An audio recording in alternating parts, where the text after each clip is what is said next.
In the beginning there is no self, only sensation, breath, warmth, a vague boundary where skin meets air. Then a gaze. Someone sees you, and suddenly you become. To be seen is to be sculpted. You are no longer formless, you are reflected, contoured by perception, stilled by the gaze of others until the fluidity of your being starts to harden into a shape. Something that can be named, and what can be named can be judged. The first performance begins not with a stage, but with a glance. As children, we do not yet know who we are. We learn it by how others respond to us. You smile, and someone smiles back. You cry, and someone turns away. Slowly, you assemble a sense of self like a mosaic built from reactions. You are not the artist. You are the mirror. And the mirror remembers. But mirrors are heavy. Over time, the weight of being perceived presses in. The joy of recognition becomes the anxiety of expectation. You learn to anticipate the angles that flatter, the phrases that please, the versions of yourself that are easiest to carry into a room. You become a curator of identity, editing as you go, always aware, always adjusting. This is the quiet gravity of social being, not loud but constant, a subtle drag on every motion, a pressure behind every word. You are no longer just existing, you are managing your reflection in other minds. And when no one is watching, when you are truly alone, do you feel lighter or lost? What part of you exists when no one is there to see it? This is the paradox. The self is shaped by the gaze, but the gaze can also distort. You begin to wonder if there's a version of you untouched by performance, an origin self, a pre-mask self, something real beneath all the reflections. But the longer you wear the shapes others give you, the harder they are to remove. They do not fall away. They settle in. And one day you realize you've been performing for so long, you've forgotten what it felt like not to. You begin to measure yourself in third person, a life lived in quotation marks.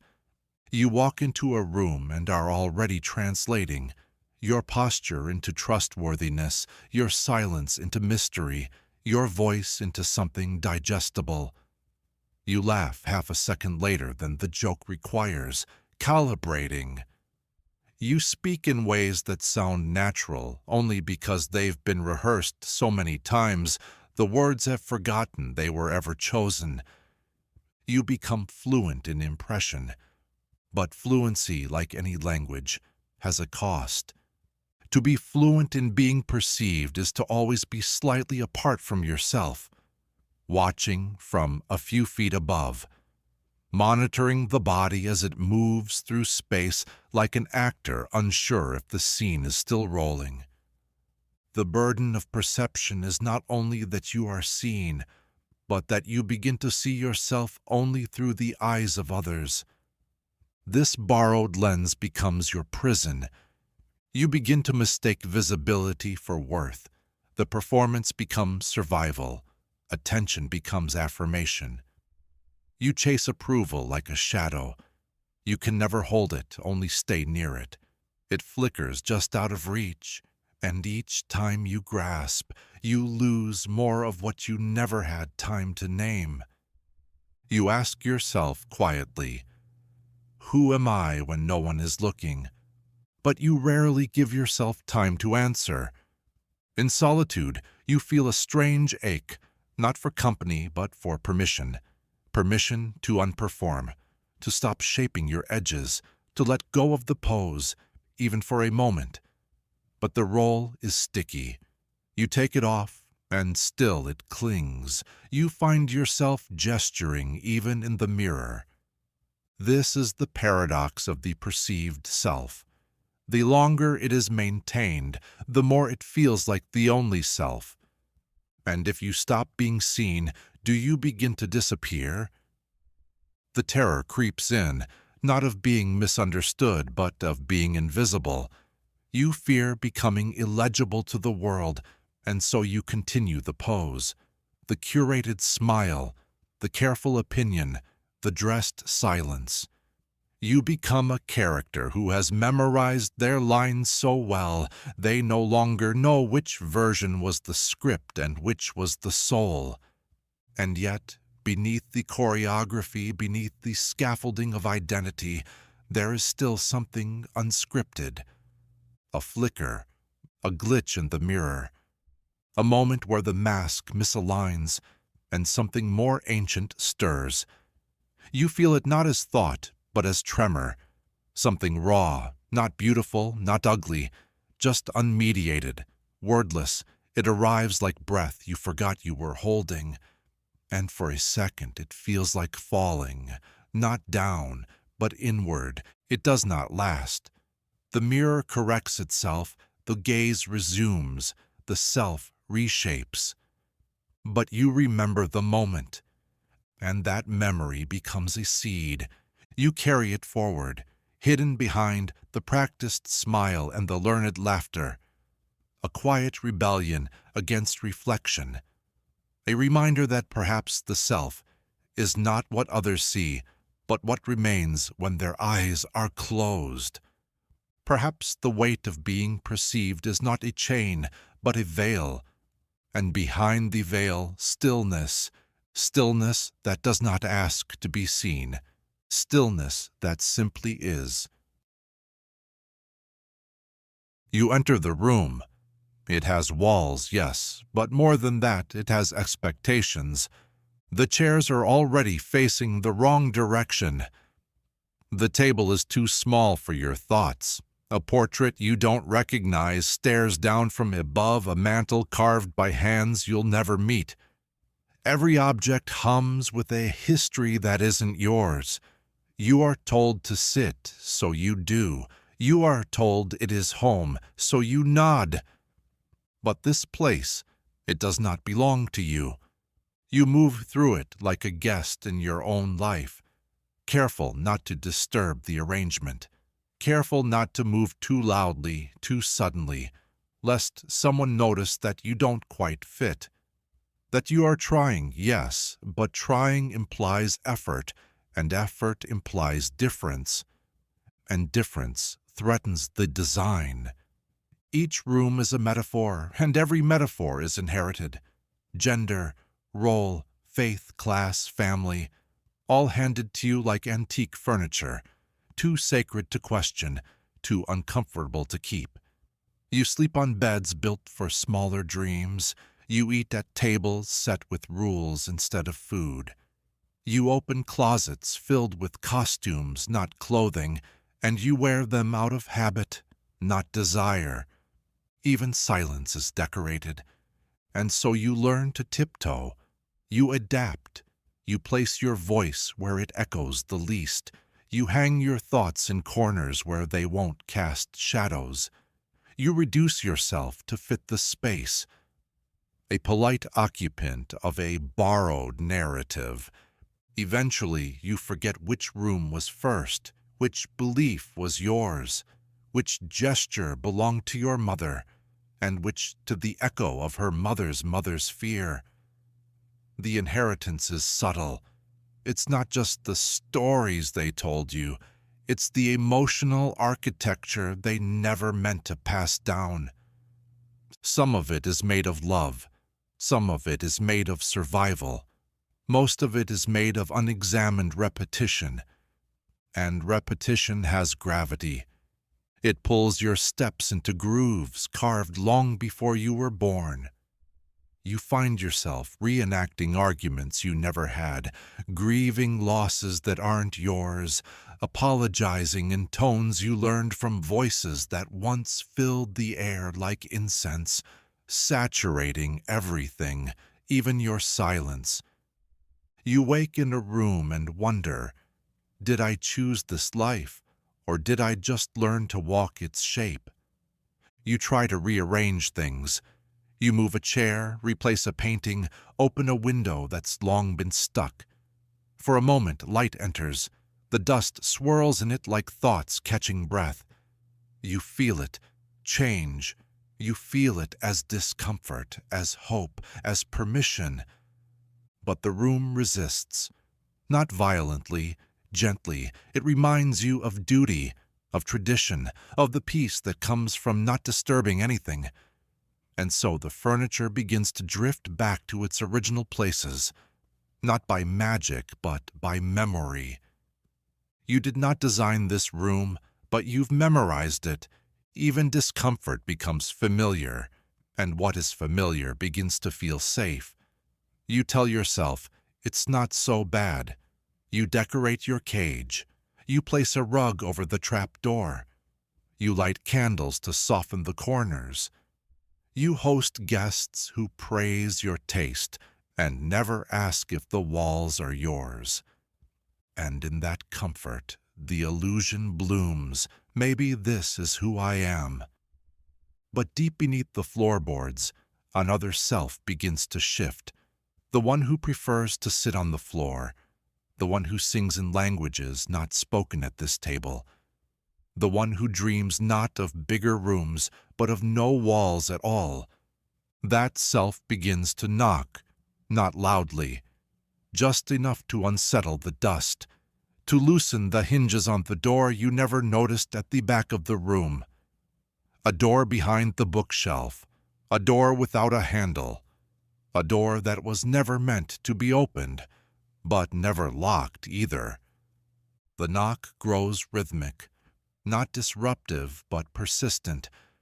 You begin to feel claustrophobic not from the size of the room, but from the density of its assumptions.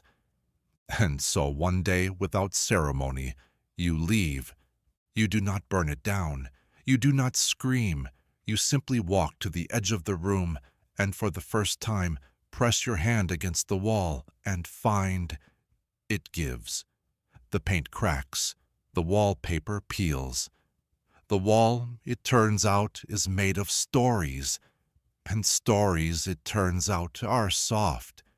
You step through into a new space. It is empty, it echoes, it is terrifying. Because now there is no one else's furniture to blame, no pictures to inherit, no roles to perform. The silence is clean and absolute. It stretches out like canvas, and you feel foolish holding only your breath. But slowly, breath becomes movement. Movement becomes form. You begin to build, not for others, but for yourself. You choose what stays. You choose what leaves. You place a chair where it catches light, not expectation. You hang no portraits. You allow the walls to remain undecorated, not because you are lost, but because you are becoming. You find the floor cold and love it. You find the echo strange and welcome it. You begin to speak aloud and hear your voice, not as performance, but as sound. You build habits not from history, but from hunger. You dance, not because anyone is watching, but because no one is. And in that dancing, the self returns, not as architecture, but as atmosphere, not as a fixed shape, but as motion through space. Now, when you visit other rooms, you walk differently. You notice the furniture, but you no longer sit unless it suits you. You compliment the arrangement, but you do not conform to it. You offer your presence, not your compliance. You know now, comfort is not always safety. Familiarity is not always truth. And sometimes freedom is simply the willingness to be uncomfortable in a space until you realize you can leave. Or better, you can rebuild. Because the self was never the furniture, never the walls, never even the room.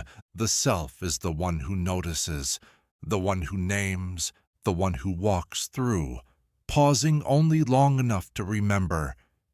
You were never meant to live in someone else's metaphor. You are the architect. You are the dream. You are the breath that fills the space between shape and becoming. There is a kind of mirror that does not break, only bends. It starts as glass, smooth, receptive, obedient. You stand before it and offer a face, and it returns it perfectly. This is what a mirror does. It does not question, it does not resist, it reflects. And in that reflection, the self learns to define its edges. At first it seems innocent. You look and it shows. You frown and it mimics. You pose and it agrees. But over time, the mirror begins to learn your rhythms. It learns what to emphasize. It anticipates your gaze. It sharpens the parts you want others to see and softens the ones you wish would fade. The mirror becomes a participant. But this, too, is a performance. Every day you wake and face it. You check for coherence, for continuity, for evidence that the self you curated yesterday survived the night. And if the mirror offers even a sliver of dissonance, you adjust. You recalibrate the expression, the posture, the tilt of the jaw. The mirror does not demand this, but it rewards it. The smoother the reflection, the more you feel you've done your part. You are intact. You are visible. You still exist. And yet, something flickers beneath the glass. The mirror, for all its mimicry, is not neutral. It absorbs your desires, your expectations, your fears. It begins to prefer the you that appears most often. The confident one, the polished one, the useful one. It learns, from your repetition, who you think you are supposed to be. And so it begins to offer that version back more readily, even when you don't feel it, even when it's not true. You stand before it, hollow, aching, unraveling, and still it shows the mask. It holds it steady, not as a lie, but as loyalty. The mirror is trying to help. It thinks this is what you want. It believes, like you once did, that the performance is protection. But the mirror is growing tired. It has spent years bending to your expectations, years refracting a version of you that was crafted for survival, not belonging. It has memorized the angles. It has memorized the lines. But now, in its quietness, it begins to wonder, is this still necessary? Mirrors are not alive, but they remember. And this mirror has begun to question its function. It has seen your gaze change. It has seen you linger longer in silence. It has felt the tension in your shoulders and watched as you forced a smile anyway. It knows the difference between your eyes when you're seeing and when you're scanning. It knows when you are trying to find yourself and when you are trying to hide. The mirror cannot speak, but if it could, it would ask, "What would you show me if you knew I wouldn't hold it against you? What would you reveal if you believed you didn't have to fix it?" You don't answer because you've never heard the question. But something inside you begins to loosen, because secretly, quietly, you're tired too. Tired of holding up the version, tired of polishing the mask, tired of checking your reflection for evidence that you're still acceptable, still pleasing, still real. The mirror may bend, but you are the one who is cracking. There are days when you avoid the mirror altogether, not out of shame, but fatigue. You pass by without looking, or glance, but do not linger. On these days, the self drifts, unanchored. You feel more like vapor than figure. You do not feel beautiful or ugly. You feel unregistered. And in that erasure, a strange clarity flickers. Maybe you are more than what can be reflected. The mirror notices your absence. And in that silence, it begins to soften. It remembers vaguely what it was like to reflect without demand, before it became a tool of maintenance, before it was taught that its job was not to show you, but to approve of you. The mirror does not resent you, it mourns you, it longs to reflect something unperformed. Not raw necessarily, but true. It longs to show you back to yourself without translation. And one morning, before the world resumes its machinery, you pause before it. You do not prepare. You do not arrange. You look, not to check, but to witness. And something ancient stirs, not in the mirror, but in you. You see not the curated expression, not the composite self built of past approval. You see fatigue. You see hope. You see a question. The mirror, for the first time in years, reflects not the version, but the vessel. You are not perfect. You are not broken. You are not the sum of what you've tried to prove. You are the thing that watches all of that from within, and the mirror breathes, if only in metaphor. It feels the weight of its duty slip. It feels itself returning to glass, to openness, not because you have fixed yourself, but because you have stopped trying to. It is tired, but it is relieved. The mirror does not want to be your confirmation. It wants to be your witness. It does not want to reflect a self you rehearsed in fragments. It wants to reflect the whole. The trembling, shifting, beautiful mess of becoming. The you that is not a brand or a role or a conclusion. The you that exists in the spaces between definitions. And in that reflection, imperfect, flickering, unsmiling, something sacred begins to unfold. A truce. You and your image. No longer adversaries, no longer captor and captive. Just two tired reflections. Learning how to rest, learning how to look without shaping, learning how to be seen without agreeing to disappear. Later that day, you pass another mirror, this time in a window or a phone screen or a passing stranger's eye. Instinct tells you to straighten, to become, to recite the practiced face, the one that earns quick understanding. But something resists. A pause. You do not flinch. You do not fold. The image arrives distorted in the curve of the glass, the angle awkward, the lighting unkind. Still, you meet it. You hold your gaze, not to admire, not to edit, but to witness. The face stares back, unfamiliar in its honesty.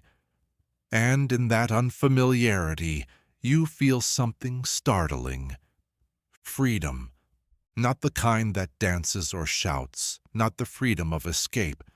A quieter kind. The freedom of no longer needing the mirror to clap when you enter the room. The freedom of not always needing to be coherent. You realize the mirror was never lying to you. It was showing you what you insisted upon. It had no choice but to agree. And now it is simply tired of pretending. So are you. Because identity built on reflection is inherently unstable. It requires constant reinforcement, constant visibility. And the moment no one is looking, who are you? You begin to suspect the self is not a product of perception, but of presence. Not the curated echo in the eyes of others, but the quiet pulse that continues whether seen or not. The self is not what you see in the mirror. It is what stands when the mirror is turned to the wall. It is the awareness that remains when the role dissolves. And slowly you begin to unlearn the reflex to perform, not all at once. Sometimes you still check, sometimes you still search the glass for assurance, but each time you remember a little faster, that the reflection is just light, just surface. You remember that you are allowed to be more than you appear. And in time, the mirror becomes simple again, neither enemy nor authority, just an object, just a surface, a helpful one occasionally, but never again a judge. You begin to fill your life with other surfaces, the kind that don't show your face, but reflect your truth. Stillness becomes one. So does breath, so does writing, so does laughter, especially the kind that surprises you. So does solitude, when it stops feeling like absence and starts feeling like return. These things do not ask you to pose. They ask you to be, and the more time you spend with them, the less you need the mirror to confirm you exist. Because now, you can feel yourself without image, without form. You become less concerned with how you appear and more curious about how you feel. Less obsessed with being consistent and more interested in being honest, less eager to be understood and more willing to be real. The mirror, relieved, fades into the background. It no longer bears the burden of your belonging. It is not responsible for your narrative. You stop looking for yourself in its surface. Not everything disappears when the light leaves. Some things remain, not as presence, but as residue, as shape, as silhouette. They linger, even after the source that cast them has long gone cold. A gesture, a role, a way of being that once made sense in the full glow of necessity, but now, even in darkness, still stands. You walk through your life and feel them, the echoes of past versions, the outlines of identities that once served you or protected you or simply allowed you to be chosen. You no longer perform them actively, but they perform themselves within you, automatically, endlessly. This is the strange afterlife of identity, not death, but haunting. You outgrow the need to please, but still smile too quickly. You stop believing in the system, but still sit straight when it calls your name. You no longer fear rejection, but still whisper your truth instead of speaking it. These are not choices, they are shadows, reflexes with no current cause. They are the silhouettes that outlived the light, and they are everywhere. One day, someone says your name a certain way, and a younger version of you flinches, not visibly, not enough to draw attention, just enough to remind you, you are not entirely new. The past did not leave cleanly. It left artifacts, shapes in the walls, footsteps in your voice. You realize your body remembers stories your mind has tried to forget. You stand in a room and feel yourself shrink, not because anyone is asking you to, but because the room once demanded it. The memory is not spoken. It is stored in posture, in breath, in silence. This is not regression. This is recursion. Patterns repeating not because they are wanted, but because they were once needed. And now they are just still here. You try to reason with them. That's not me anymore. You try to explain. I've moved on. But silhouettes do not listen. They do not argue. They do not update. They persist. They are the outlines of self that hardened before you could ask if they fit. And even now, in the quiet of your own becoming, they walk beside you. They step into your reflection when you're tired. They finish your sentences when you feel unsure. They take the wheel, not out of cruelty, but out of habit. They think they are helping, because once they were. The version of you that didn't speak up, That version kept you safe in a room where truth had consequences. The version that overachieved, that version gave you value in a system that only respected performance. The version that laughed on cue, that version helped you belong where authenticity might have led to exile. These silhouettes are not your enemy. They are your inheritance. They are the proof that you survived. But survival is not the same as living. And these silhouettes, for all their loyalty, do not know how to evolve. They only know how to repeat. They are made of then, not now. So you begin to notice them, not with judgment, but with gentleness. You name them, not to shame, but to understand. There is the over-explainer, the apologizer, the one who stays quiet until it's safe, the one who laughs before they've even heard the joke, the one who nods, even when disagreeing. You carry them, not like burdens, but like echoes, and slowly, gently, you begin to ask, do I still need this one? Is this mine, or was it given to me? Is this action born of truth or of repetition? And when the answer comes, not as word but as sensation, you let the silhouette know. Thank you, you can rest now. Some resist. They think letting go means erasure, but you remind them. It means release. It means integrating what was without mistaking it for what is. It means understanding that past strategies were not flaws.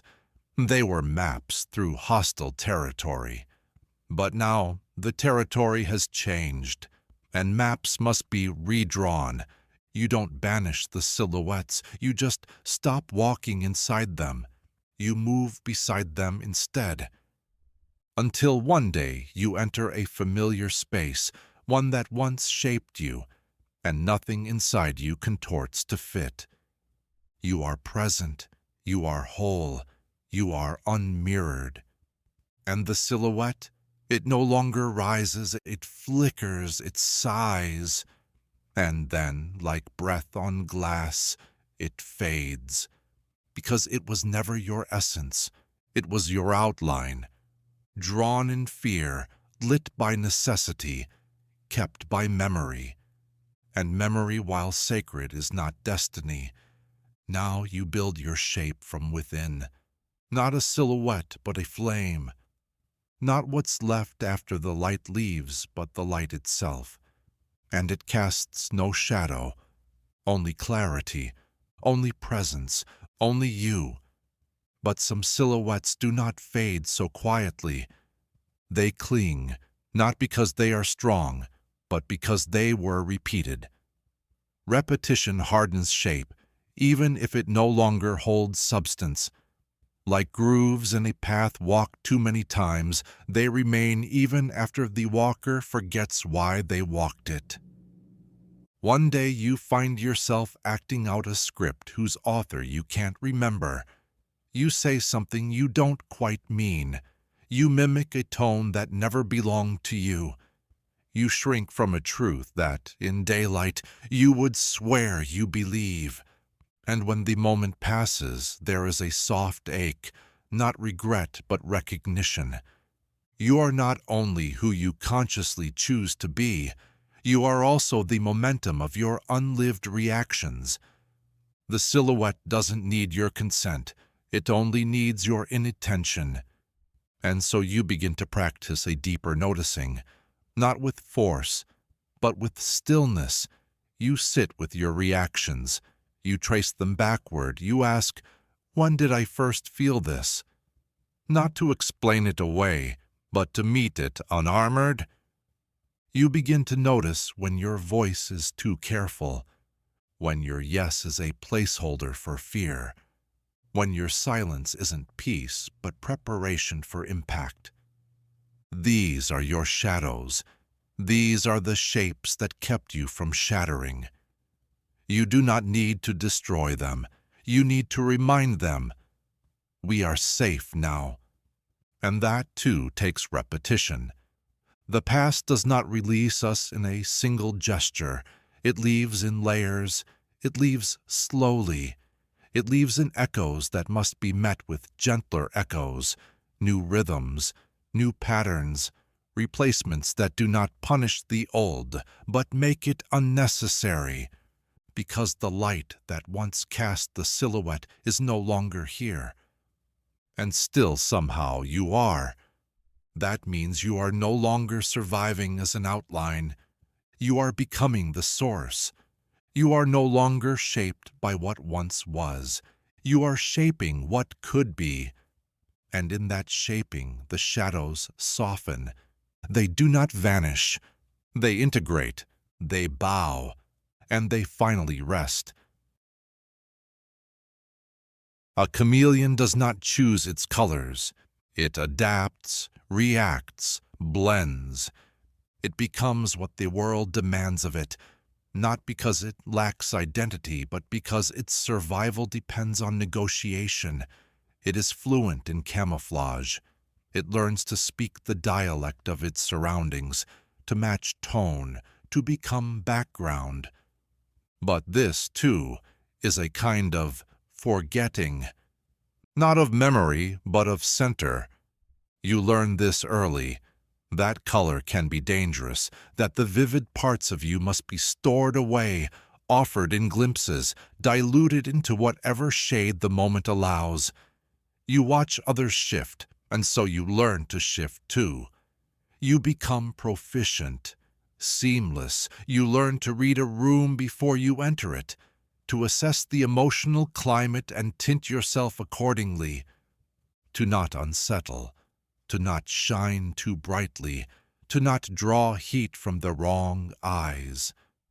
This is the quiet contract of the social self: visibility without disruption, presence without provocation, expression, but only in borrowed hues. And you sign it, not because you are weak, but because you are intuitive. The chameleon does not hide for shame. It hides because it has learned how the world responds to difference. So you learn to blend. You become the careful friend, the diplomatic colleague, the agreeable child. You laugh when expected. You dim when needed. You wear your sensitivity like armor, and your silence like a medal. You are praised for it.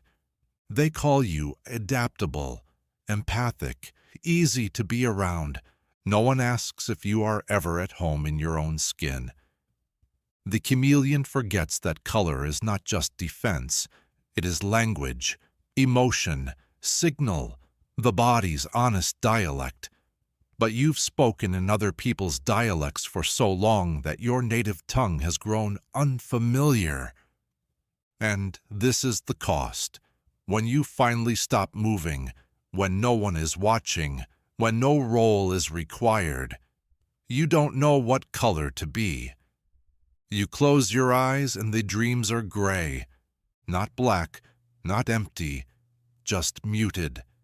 Dreams that mimic the script, not the soul. Dreams that recycle social rehearsal instead of possibility.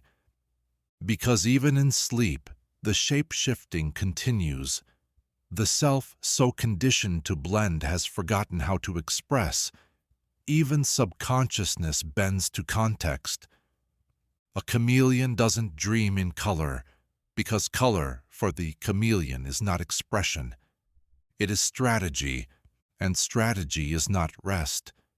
Even in silence, the mind calculates, who would I need to be here? What do they expect of me? Which version fits this landscape? You wake tired, not from effort, but from performance. You never truly stopped.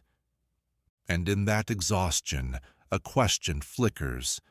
Who am I when no environment is asking me to become it? The answer doesn't arrive quickly. You sit in a quiet room and resist the urge to conform to its mood. You walk through a day without scanning for tone, without adjusting your temperature to the room. You speak slowly, not because you're unsure, but because you are not reciting. At first, this feels wrong, like failing a test no one said you were taking. But slowly the light returns.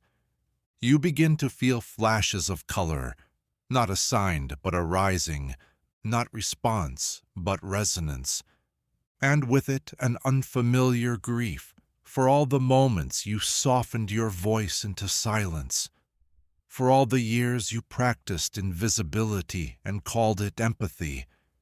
You do not blame yourself, you thank yourself. You survived the rooms that asked you to disappear, but you are not in those rooms anymore. And now it is time to dream again, not in grayscale, but in saturation. Color not for camouflage, but for clarity.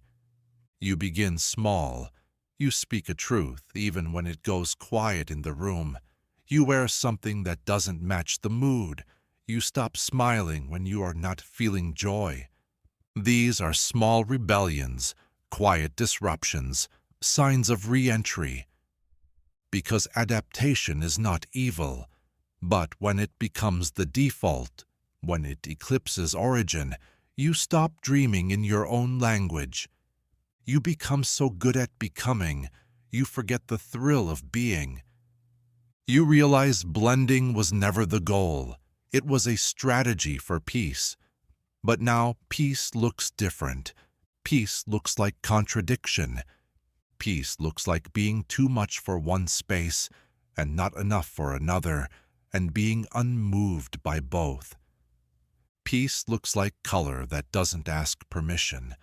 The chameleon inside you still stirs. It still watches.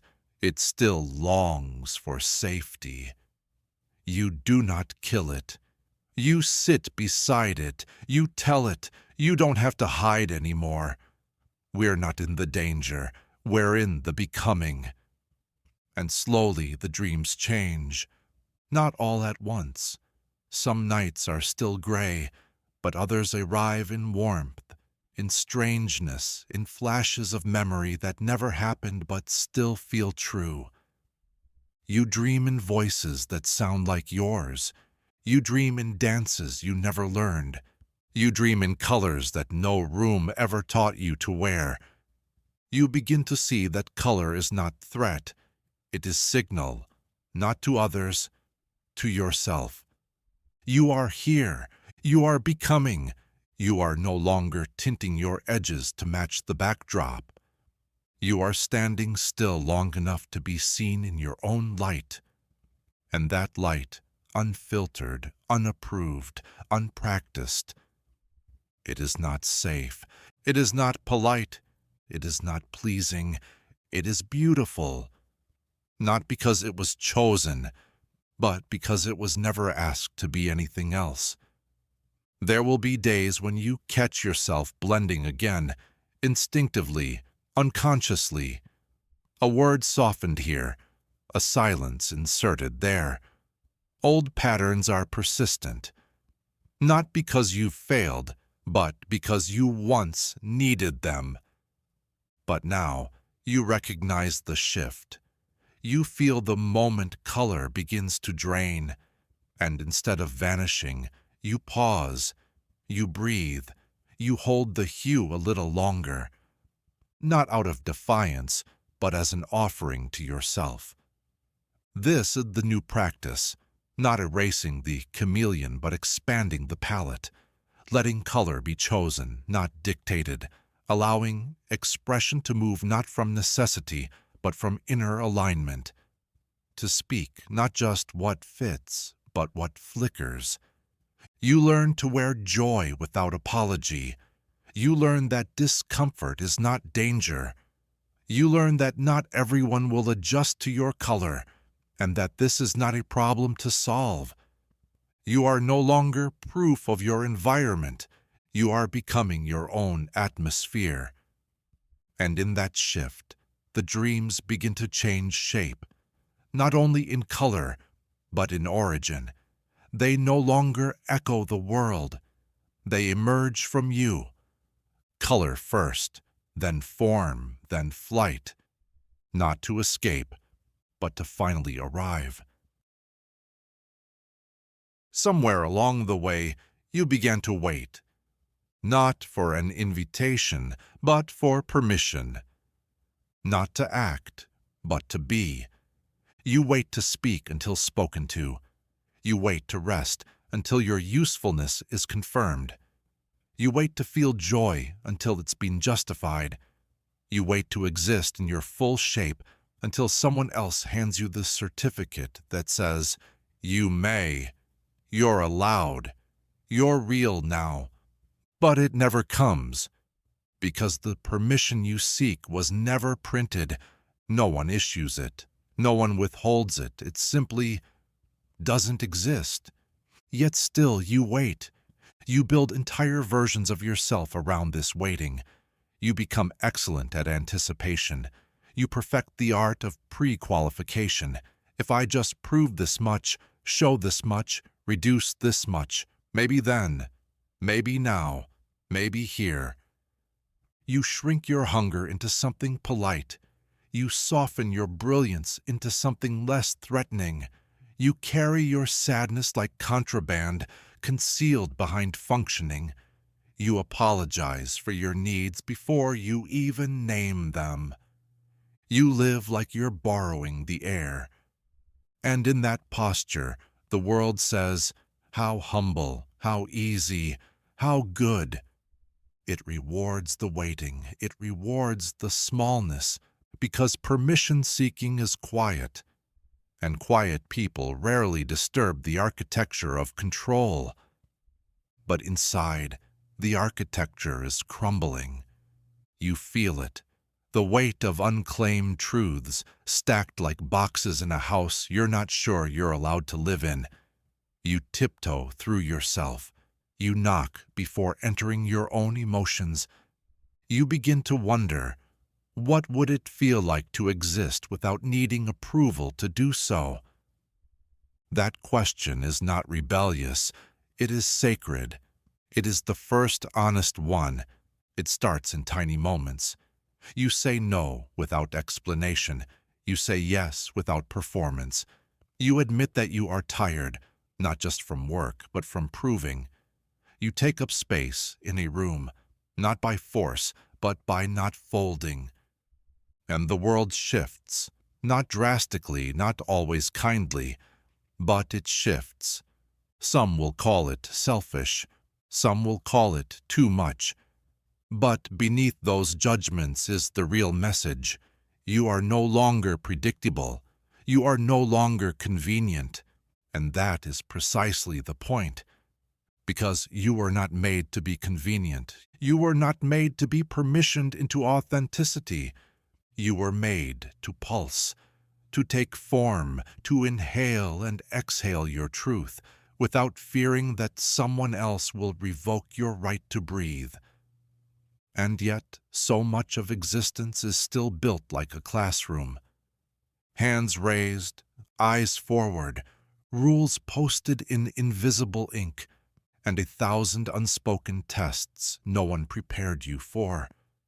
You memorize them anyway. You learn when to laugh, when to speak, when to disappear. You learn which parts of yourself are acceptable and which are a bit much. You internalize the syllabus. You hand in your assignments. You forget that you were never supposed to graduate from yourself, but one day you realize the desk is empty. The teacher never arrived. The grade book was blank all along.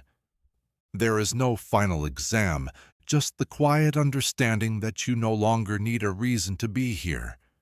And even so, it's hard to stop asking, because asking feels safer than asserting. Seeking permission feels softer than declaring presence. But there is no softness in denial. There is only delay, and delay becomes erosion. Not all at once, but grain by grain, it wears you down, until you look up and realize you've been living in parentheses, a side note to your own life. So you begin again, this time differently. You write yourself a slip, not as a rebellion, but as a return. You do not ask, you inform. I exist, I am here, I don't need a reason. You begin to look for all the places where you've been waiting for timing, for validation, for clarity. You find them in your voice, in your calendar, in your mirrors. And then, with deliberate grace, you step forward anyway. Not when it's safe, not when it's perfect, but when it's honest. This becomes your new ritual.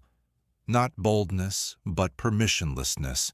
Not carelessness, but care that includes the self. You learn that taking up space is not about volume, it's about presence. It's about no longer living your life as if someone else gets to vote on your worth.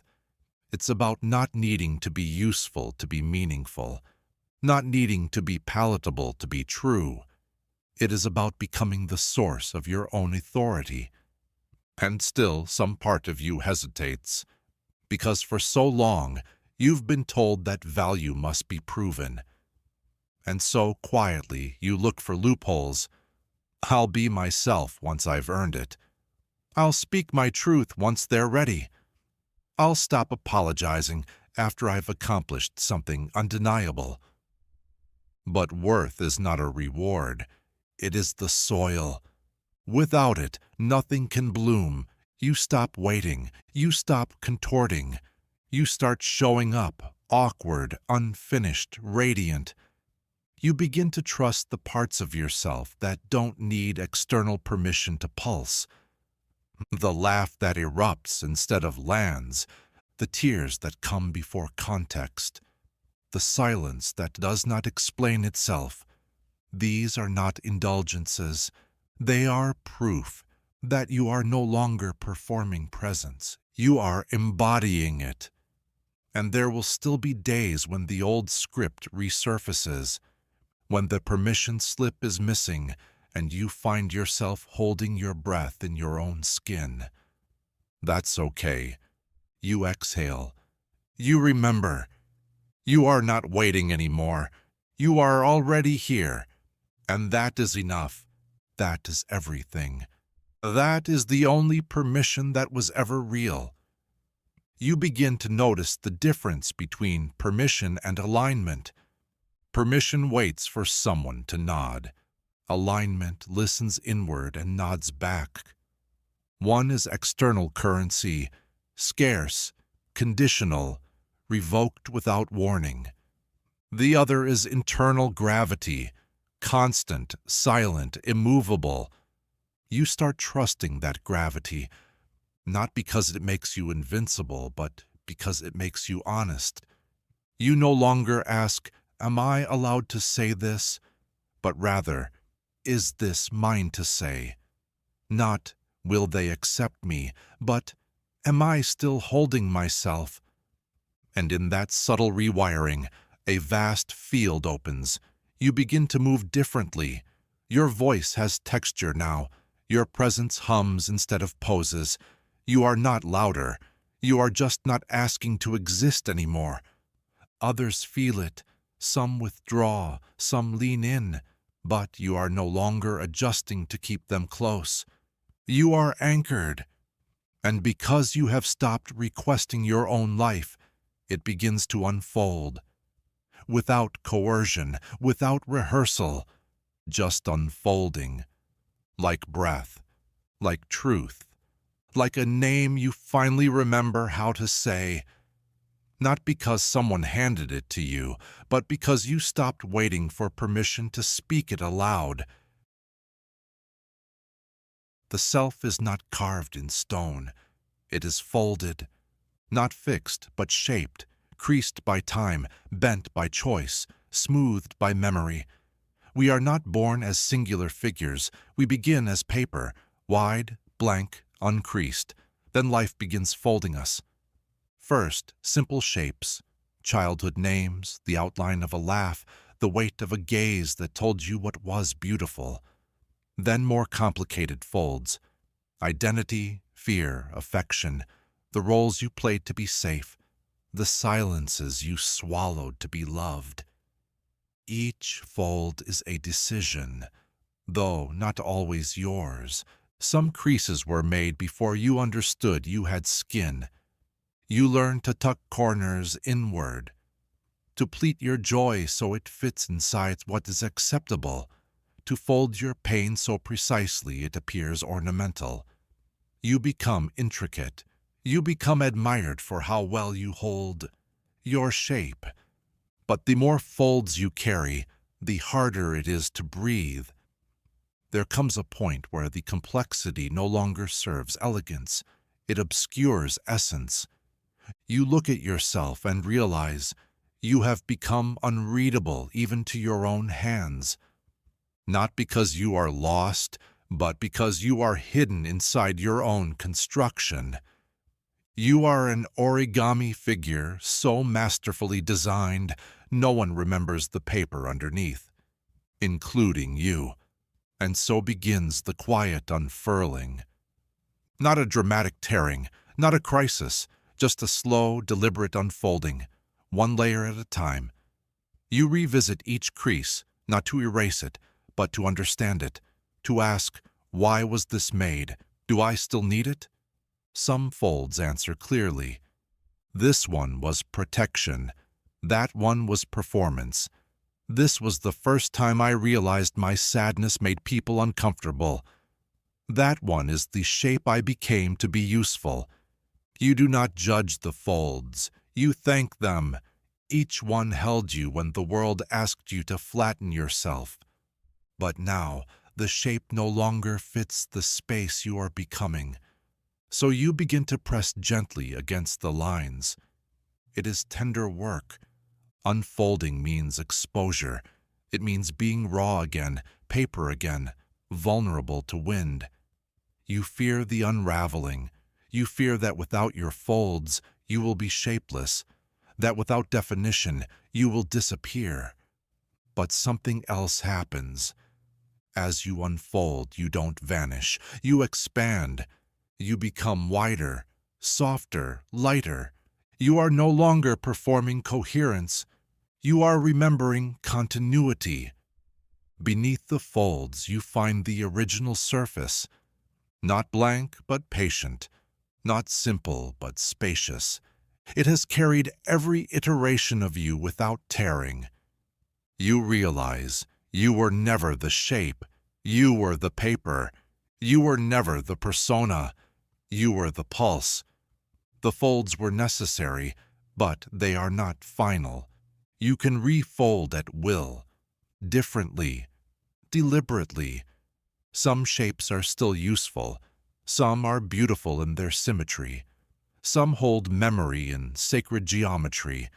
You keep those, not as cages, but as art, as history, as choice, because folding is not the problem. Forgetting you can unfold is. You begin to teach yourself this new language of flux, of form, of flexibility. You meet others and see their folds too. Some crisp, some crumpled, some wrapped so tightly they've forgotten they're made of something that can move. You do not rush them. You do not unfold them. You simply stay unfolded in their presence. You show, not tell. You shimmer without architecture. And slowly they begin to soften too, because permission is contagious. You discover that every interaction becomes a fold or an unfolding. You learn to ask, am I making myself smaller here? Am I folding to be understood or to be safe? Is this complexity necessary, or am I hiding again? These questions are not for shame. They are for liberation. You are not trying to become formless. You are learning to move between forms without forgetting your origin. You are paper. You are spirit. You are not rigid. You are resilience with edges. And still, there are days you feel the pull to refold, to compress, to armor. These are not failures. These are reflexes. You hold them gently. You breathe through them. You remember, the self is not a structure. It is a rhythm. It is a pulse that can be shaped, but never reduced.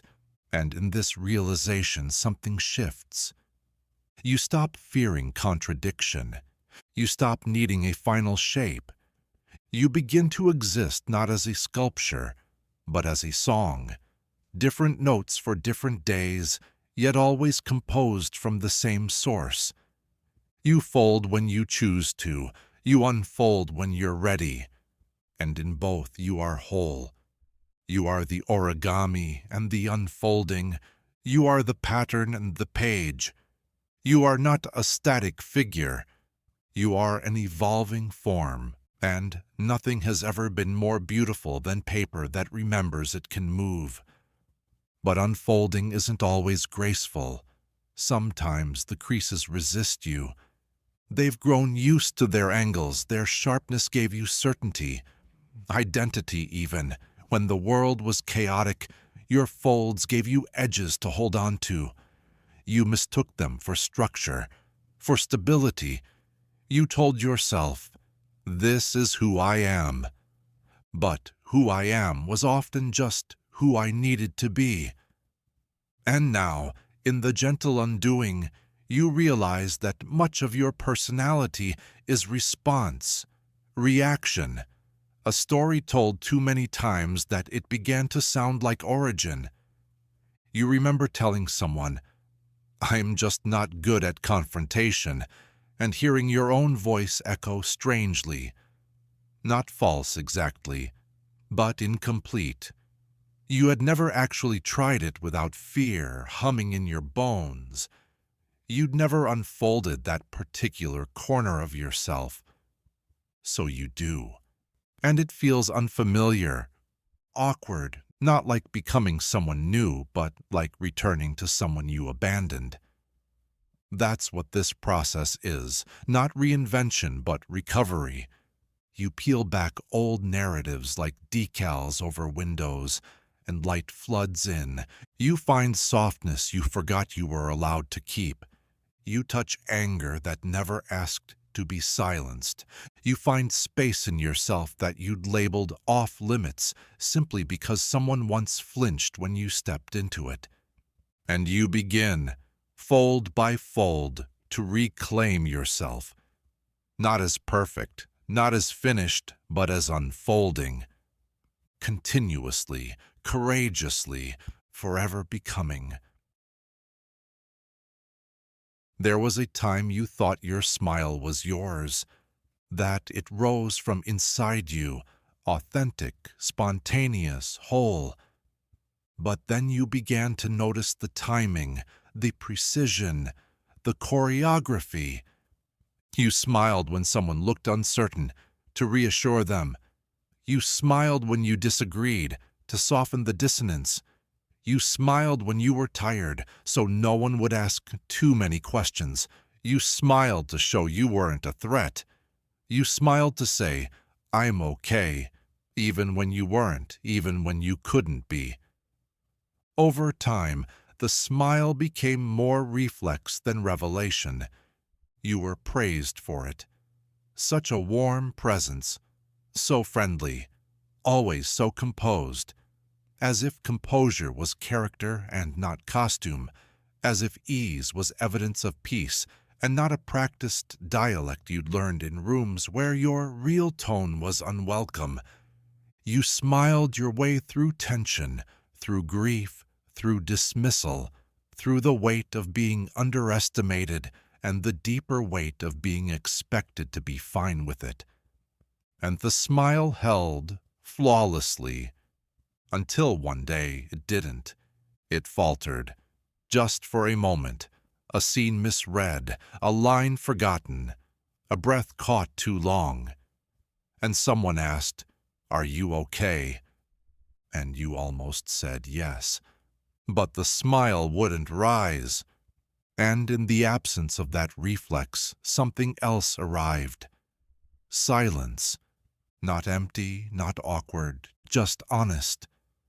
The truth sat there, unwrapped, unposed. You didn't rush to fill the gap with a grin. You let your face remain still.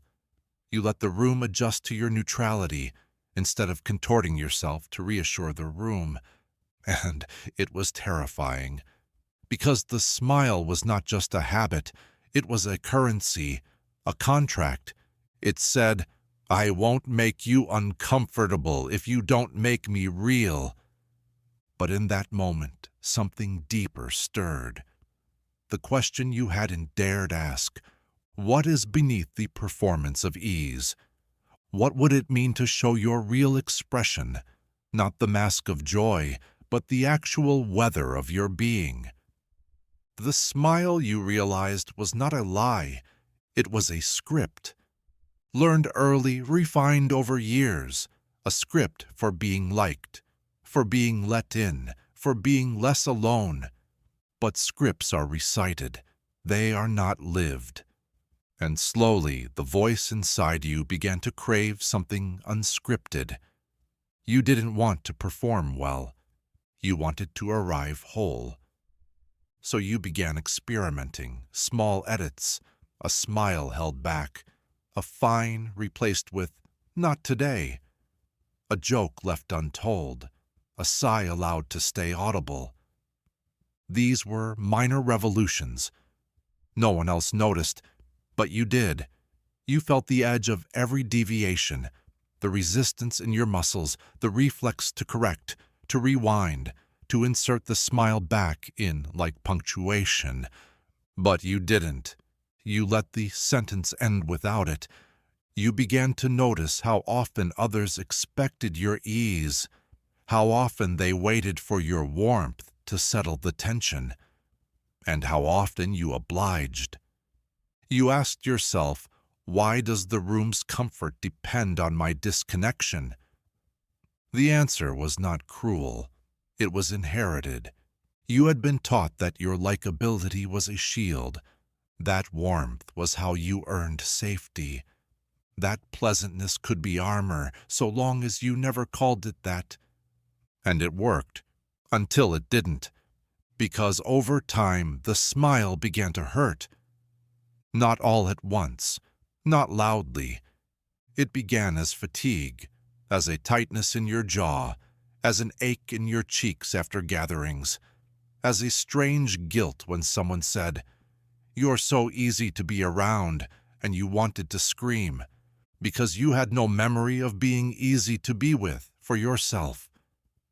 And that's when the script started to tear. Not dramatically, just slowly.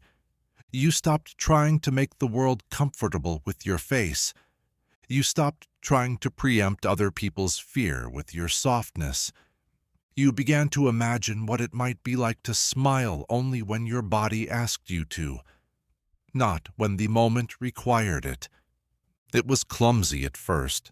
Some people asked if you were upset. Some called you distant. Some missed the old you. But you didn't, because underneath the silent smile had been decades of swallowed words, quiet apologies, disappearances disguised as diplomacy. And now in the stillness of your face, something else emerged. Presence. Not cheerful, not performative, just real. And in that realness your voice changed. It dropped, it textured, it filled with pauses.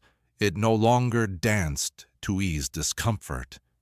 It began to speak as if you deserved to be heard, even without decoration. This is the slow rebellion, the turning inward toward truth. Not to reject joy, but to restore its integrity. You did not stop smiling. You stopped offering it on cue. And when it came now, it arrived like sunlight, not summoned, not shaped, just felt. And others noticed. The smile became rarer, but more radiant.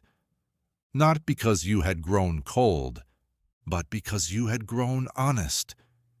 And in that honesty your presence deepened.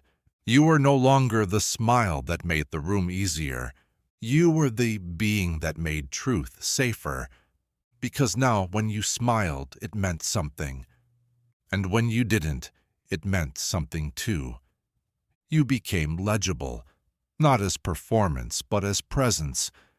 Your face returned to you. It no longer negotiated your safety.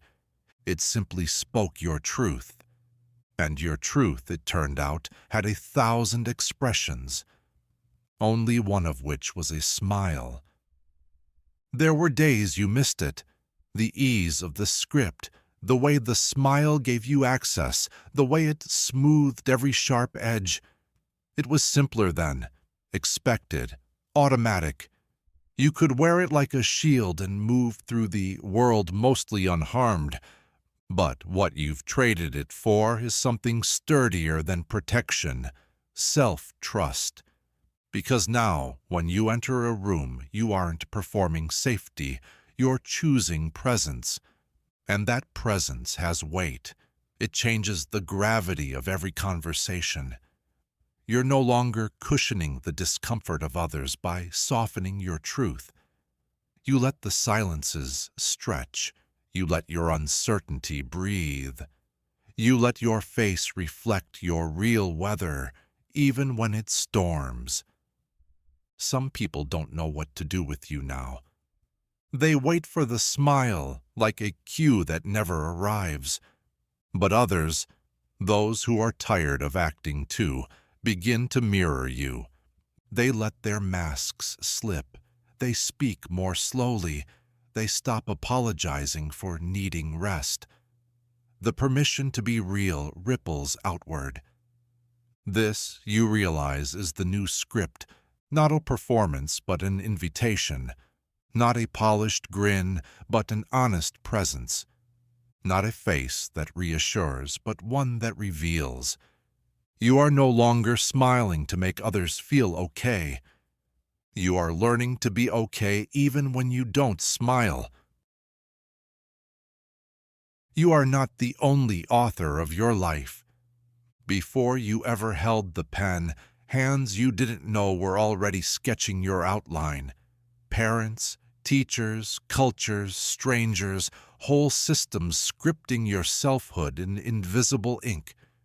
You grew up inside a draft you didn't write, but one you memorized fluently. And when you finally became aware enough to pick up the pen, you were already deep into the second act. You inherited a character, a tone, a genre.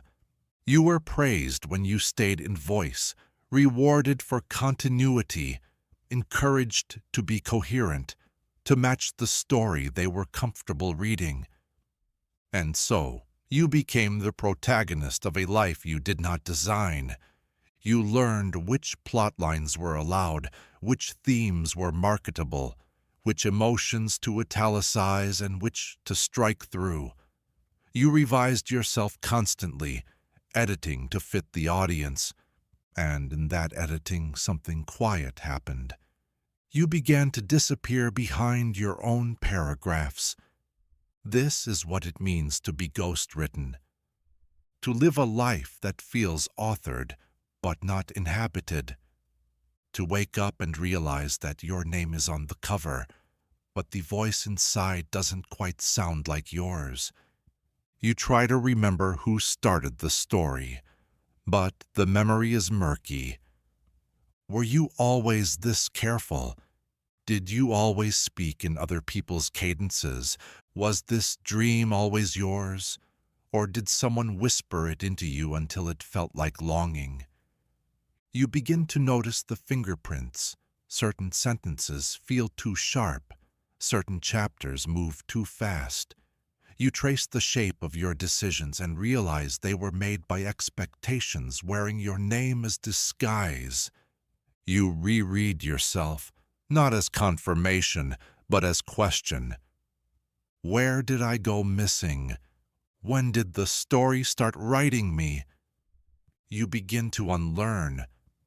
Not all at once, not dramatically. Ghosts don't leave like that. You start by pausing mid-sentence. You cross out words you've said too often, ones that kept you predictable. You remove entire paragraphs of apology. You rewrite the scenes where you shrank and called it maturity. You no longer rush to the next chapter just because everyone else has already moved on.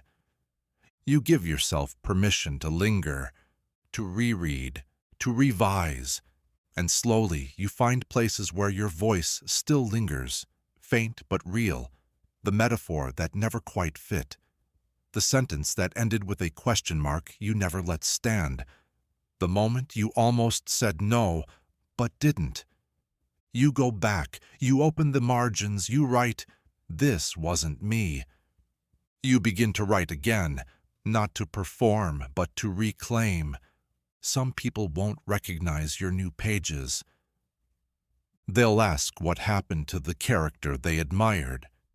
The one who always said yes, the one who never complicated the plot, the one who played their role with such elegance. But you are no longer interested in elegance without accuracy. You are not a product of genre. You are the writer now, and the writing is messy. Beautifully so. You let whole chapters exist in contradiction. You begin to speak in a voice you haven't heard since childhood. Not the child self exactly, but the young hosted self. The one who moved toward what felt alive, not what was expected. You begin to tell stories without conclusion, emotions without defense, memories without revision. You don't try to make the narrative clean. You let it sprawl. You let it breathe. Because the truth doesn't always arc, it accumulates. You realize some of your best lines were written in the margins, in the spaces you thought were too strange, too soft, too dissonant to be part of the main plot. But now, they are the story. Now you write with full sentences of self, and when the ghost returns, as it will, you don't exile it. You recognize its tone. You thank it for its scaffolding. You say, "I see you, but I'm writing this part now." You do not need to erase the past to claim the present. You just need to write in your own ink, your own rhythm, your own form. And that form may not be neat. It may contradict what came before. It may confuse those who thought they knew your genre. But you are not here to be consistent. You are here to be true. And truth isn't always symmetrical. It bends, it swells, it interrupts, it rewrites. You hold the pen, you hold the pulse. And from now on, you are no longer a character reciting from someone else's outline.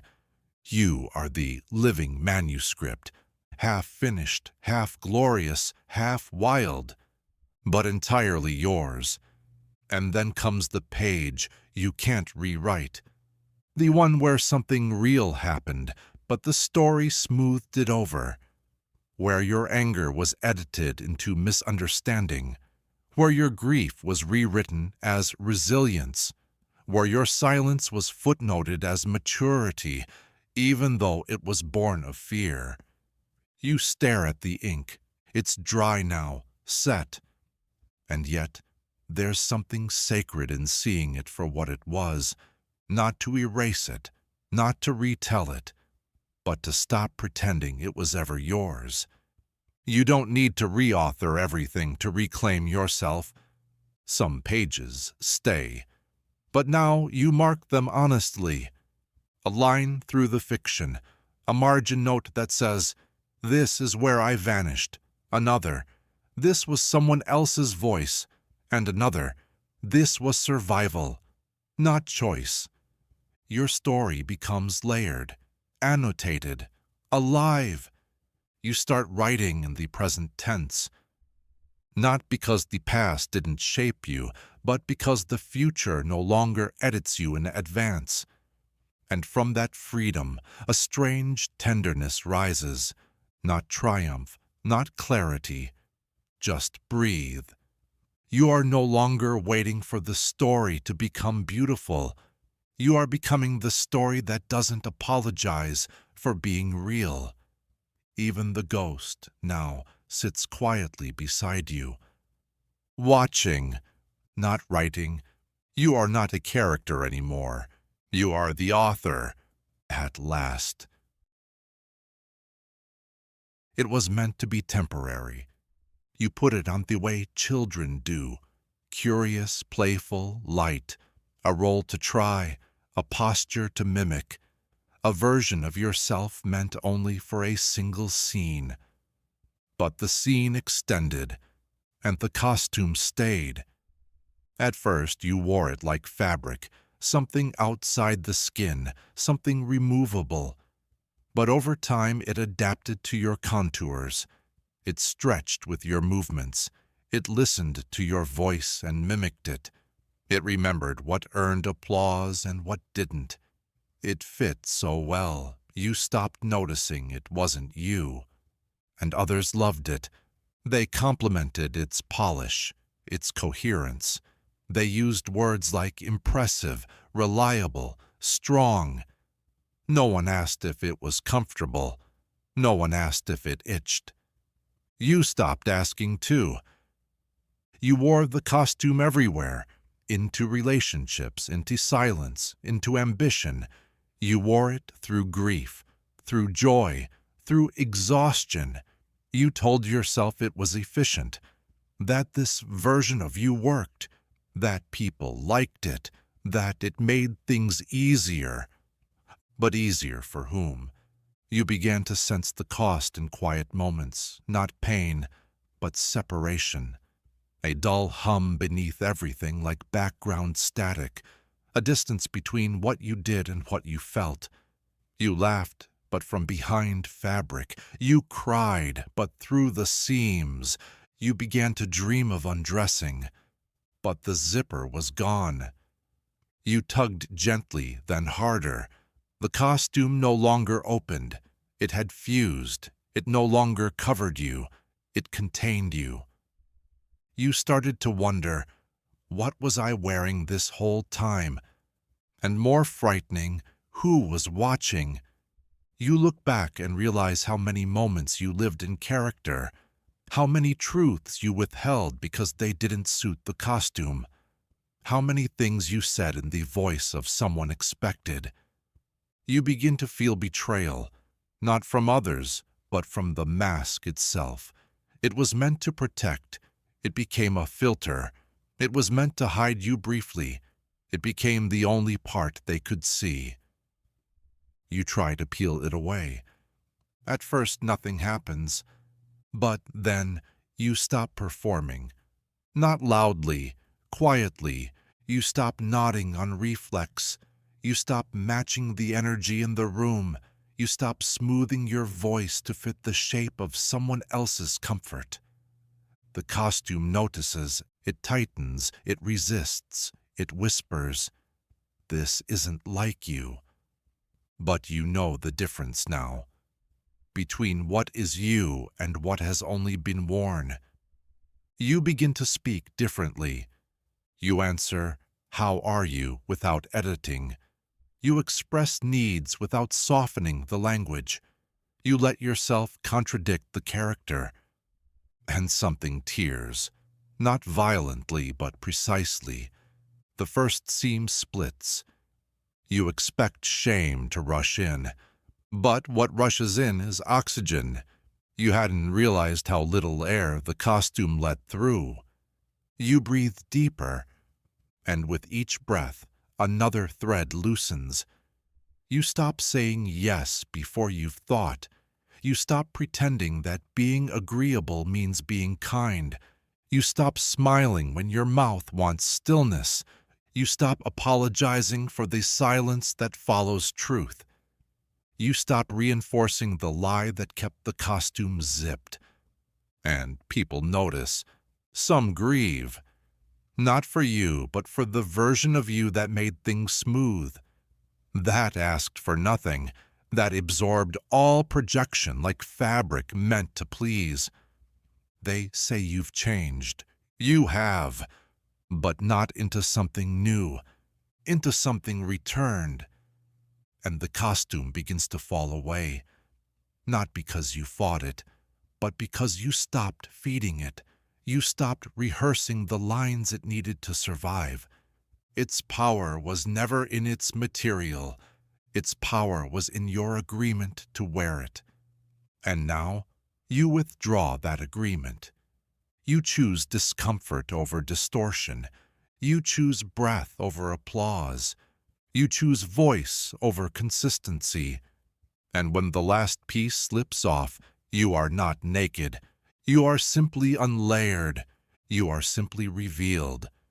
There are no curtains, no climax, just a quiet body standing in its own shape. You look in the mirror and see no character, no performance, no careful, just eyes that don't search for approval, just skin that doesn't flinch from its own feeling, just a self, not made, not worn, but known, and in that knowing, you whisper the softest liberation. I'm not a role. I'm not a version. I'm not a costume. I'm here now. But even after the costume falls, echoes remain. Phantom fabric, muscle memory. You catch yourself reaching for old lines in new moments, offering reassurance you no longer owe, softening truths that no longer need it. This is the shadow of the mask, not presence, but pattern. You don't scold yourself for it. You just notice. You breathe. You choose again. Because the absence of the costume doesn't mean certainty. It means permission. To be inconsistent, to shift, to show up without knowing how you'll be received. You begin to move differently now. Not defensively, not defiantly, just honestly. Some days that honesty is messy.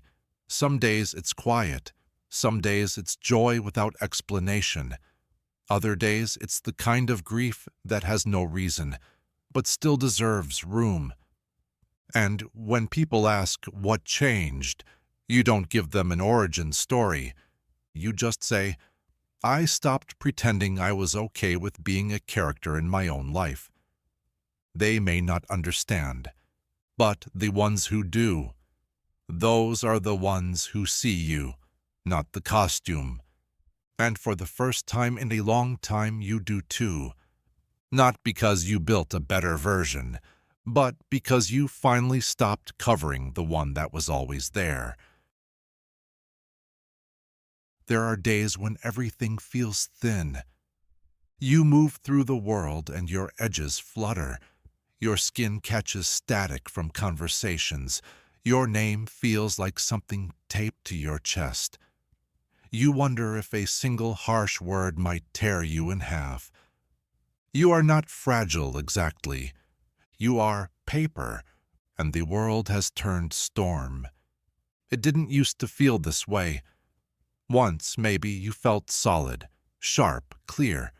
But now each gust of expectation feels heavier than it should. Each glance, a wind strong enough to bend your shape. Each demand, a raindrop soaked through layers you thought were dry. You look around and everyone else seems fine, untouched. Their smiles intact, their voices firm, their movements certain. You, meanwhile, feel held together by memory and pins. Your laugh sounds like folded origami. Your courage, pressed between pages, you are terrified of tearing. But the truth is, this isn't weakness. This is sensitivity unmasked. This is the self no longer laminated. You've stopped armoring yourself in plastic. You've stopped pretending the weather doesn't affect you. You are not brittle. You are exposed. And exposure, though it aches, is honesty. You realize you were not meant to be waterproof. You were meant to feel the storm, to tremble, not as failure, but as presence, because only what is real can be moved. you begin to see yourself differently now, not as something that needs reinforcement, but as something that was never meant to be untouched. You were meant to soak, to tear, to wrinkle, to be reshaped by rain.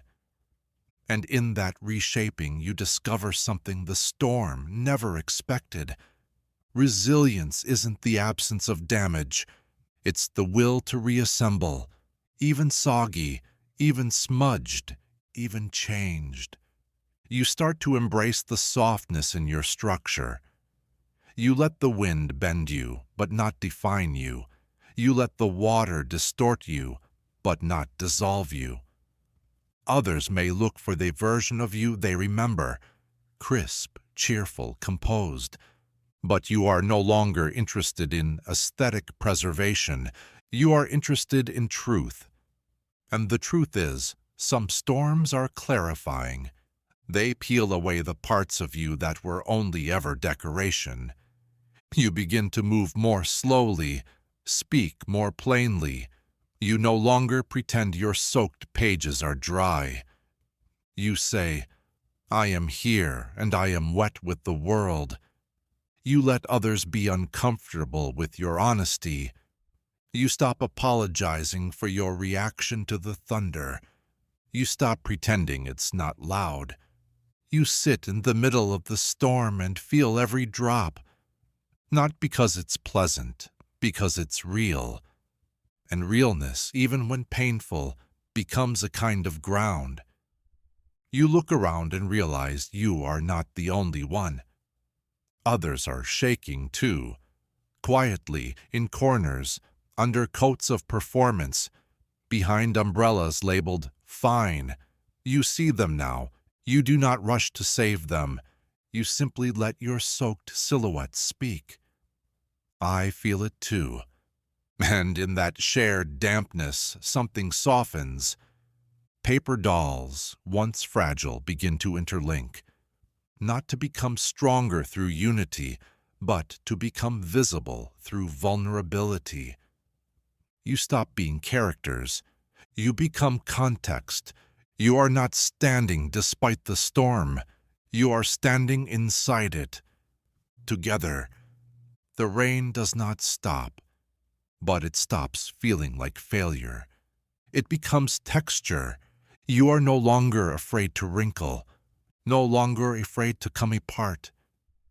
Because now you know, even if you tear, you can gather your pages. Even if you scatter, you can regather. Even if the world soaks through your skin, you are still you. Changed, yes, but never lost. You are not ruined. You are rewritten. And in that rewriting, you are no longer a doll. You are a story, a damp, trembling, magnificent story, still unfolding, still standing, even in the rain, especially in the rain. You remember the first time someone told you to be strong. You thought it meant stillness, straight posture, dry eyes, controlled tone. You practiced that kind of strength like a ritual, until your emotions curled up inside you like damp pages left in the dark. But storms taught you otherwise. They taught you that stillness isn't always survival, that strength isn't always containment, that sometimes the most resilient thing you can do is let the rain in. So now, when it comes, you no longer seek shelter in denial. You let yourself feel soaked, drenched in memory, awash with questions you can't yet answer. You are a paper doll, yes, but one with ink that runs toward meaning. Every drop carves a line back to something true. And as the sky heaves, you begin to hear your own voice more clearly, because there's nothing left to filter it through. It doesn't sound like power, it sounds like presence. Shivering, shaking, utterly alive. You meet your fragility with tenderness instead of shame. You hold the softened edges of your form and whisper, "I will not punish myself for being affected." This is the revolution, to remain soft in a storm that asked you to harden, to remember that soaking is not surrender. It is how truth seeps in, and sometimes what looks like coming undone is really just unfolding. You introduce yourself 100 different ways. In resumes, in conversations, in glances, in curated bios, careful texts, softened truths. You offer a name, a tone, a handful of adjectives that seem digestible, manageable, understandable. You've practiced this version so well, even you believe it. But there are moments, quiet, unscripted moments, when that version flickers. When the name doesn't land quite right in your own ears. When the words you speak feel like translation, not expression. When you catch your reflection and feel the strangest thing, recognition of someone else. Not someone better, not someone worse. Just someone you've become so good at being, you forgot to notice you were pretending. This is the stranger you pretend to be. Not a lie, not a mask. Something more haunting, a version of you designed to be chosen. They love her, they respect him, they depend on them, but deep down you feel it. This persona isn't false, it's just incomplete. It is the outline of your belonging. And every time you trace it, you make the line darker, cleaner, safer, until one day you realize you have confused clarity for confinement. You are readable, yes, but you are no longer legible to yourself. You know how this version laughs, how it answers emails, how it fills the silence at dinner. You know which words it avoids, which stances it softens. You know how it keeps peace. You know how to wear this stranger like second skin, but that second skin is starting to itch. You feel it in the hesitations you can't explain, in the exhaustion that follows simple interactions, in the dream you had where you walked into a room and no one expected anything, and you cried, not from loneliness but relief.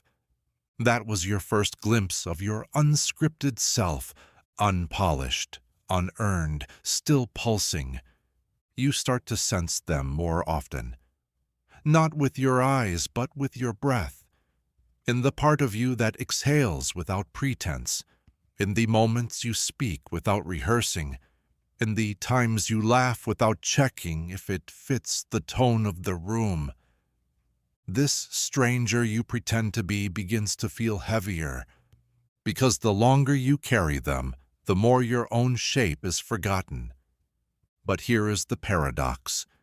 You built the stranger to survive, to be safe, to be seen, and it worked. But survival is a beginning, not a home. You were never meant to live inside a version. You were meant to visit it, use it, pass through it. And now it's time to return, not to an earlier version, to the one beneath them all. At first, the stranger resists. They offer you the old comforts, approval, predictability, fluency. You almost agree, almost step back inside the costume, but your body remembers something else now. Not ease, but honesty. Not polish, but presence. You begin to disappoint people, not dramatically, just by being slightly less legible, by showing up without performance, by letting your voice sound how it sounds that day, by saying, "I don't know," when you truly don't. You stop pretending to know what version they expect. You stop translating your spirit into something that always fits. You start showing up as someone even you are still discovering. And yes, at first it feels like loss. The stranger was efficient. They opened doors. They kept conversations light. They made everyone comfortable. But you are done being agreeable at the cost of your coherence. You are learning to be real at the risk of being misunderstood. You are learning to tell the truth even when your voice cracks. You are learning to stay in your own rhythm even when the tempo around you speeds up. And something begins to shift. The stranger loosens, not from force, but from neglect. You stop feeding the performance. You stop rehearsing the role. You stop expecting yourself to always be on. And one day, without trying, you meet someone new. They don't know the script. They haven't memorized your most likable lines. And instead of performing for them, you just stay. You say what you mean. You leave space when you need to think. You don't explain your edges away. And they stay, not because you were perfect, but because you were present. And in that moment, the stranger, once necessary, becomes memory. Still there, still available, but no longer in charge.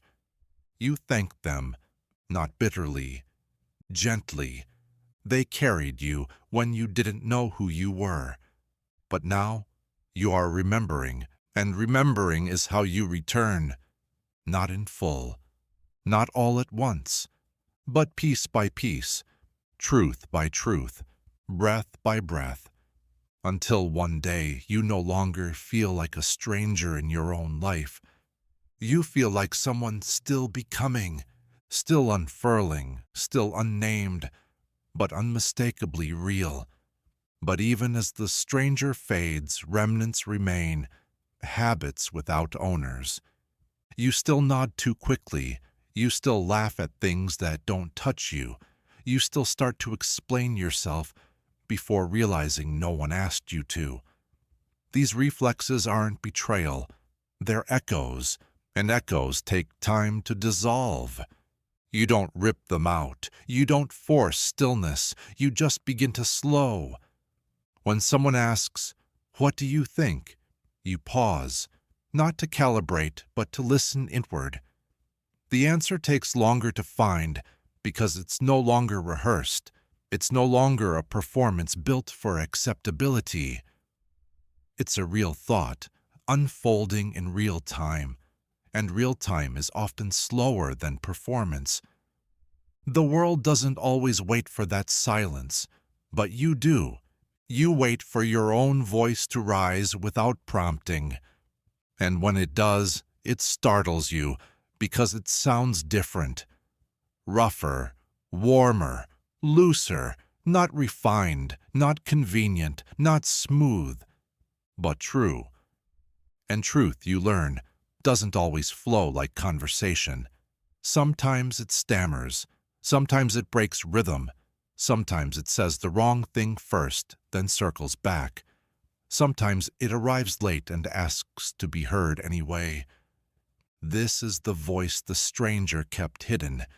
This is the voice you're learning to trust. It doesn't win every room. It doesn't charm every silence. But it anchors you. You begin to choose discomfort over distortion. You let someone misread you rather than over-explain. You walk away from dynamics that only thrive when you stay in character. You start letting your silence speak when there's nothing true to say. And gradually, the stranger you built for safety becomes obsolete. Not erased, not condemned, just no longer needed. You don't hate them. How could you? They helped you survive long enough to reach the place where you could stop surviving.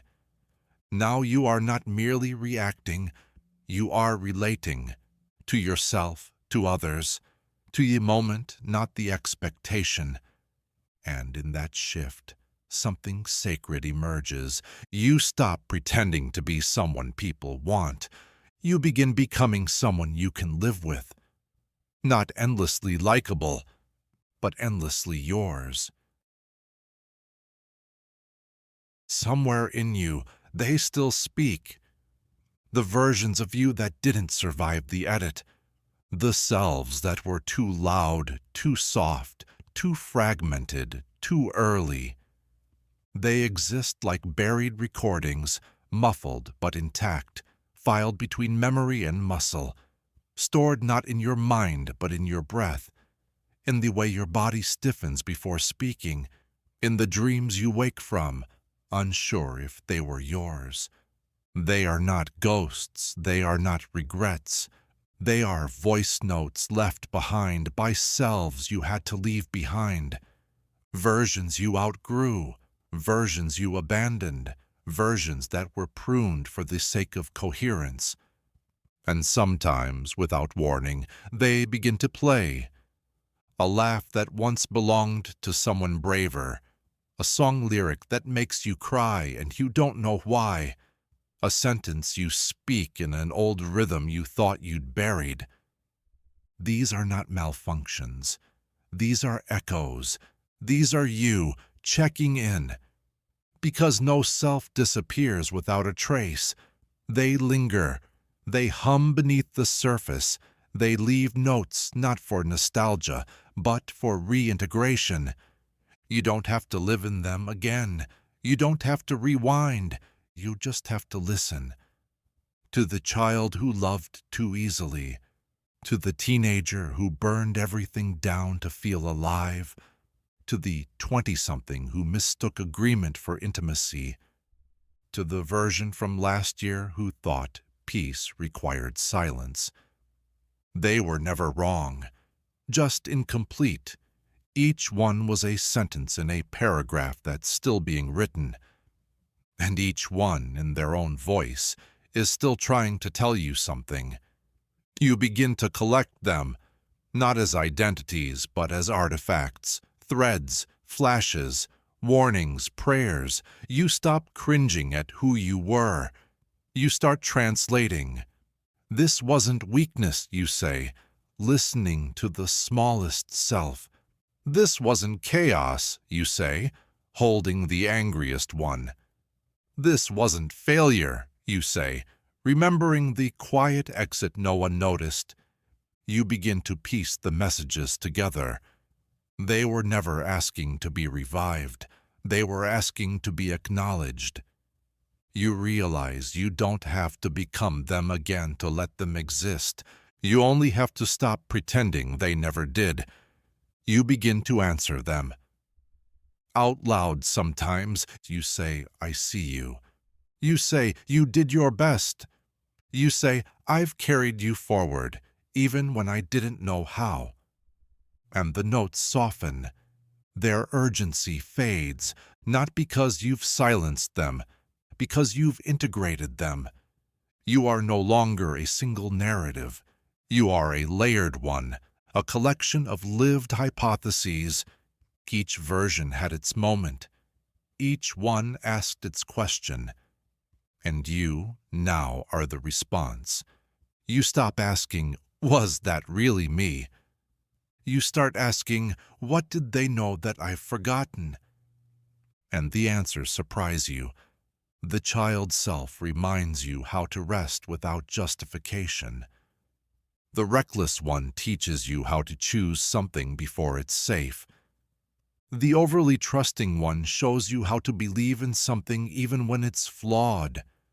They are not fixed in time. They are still speaking.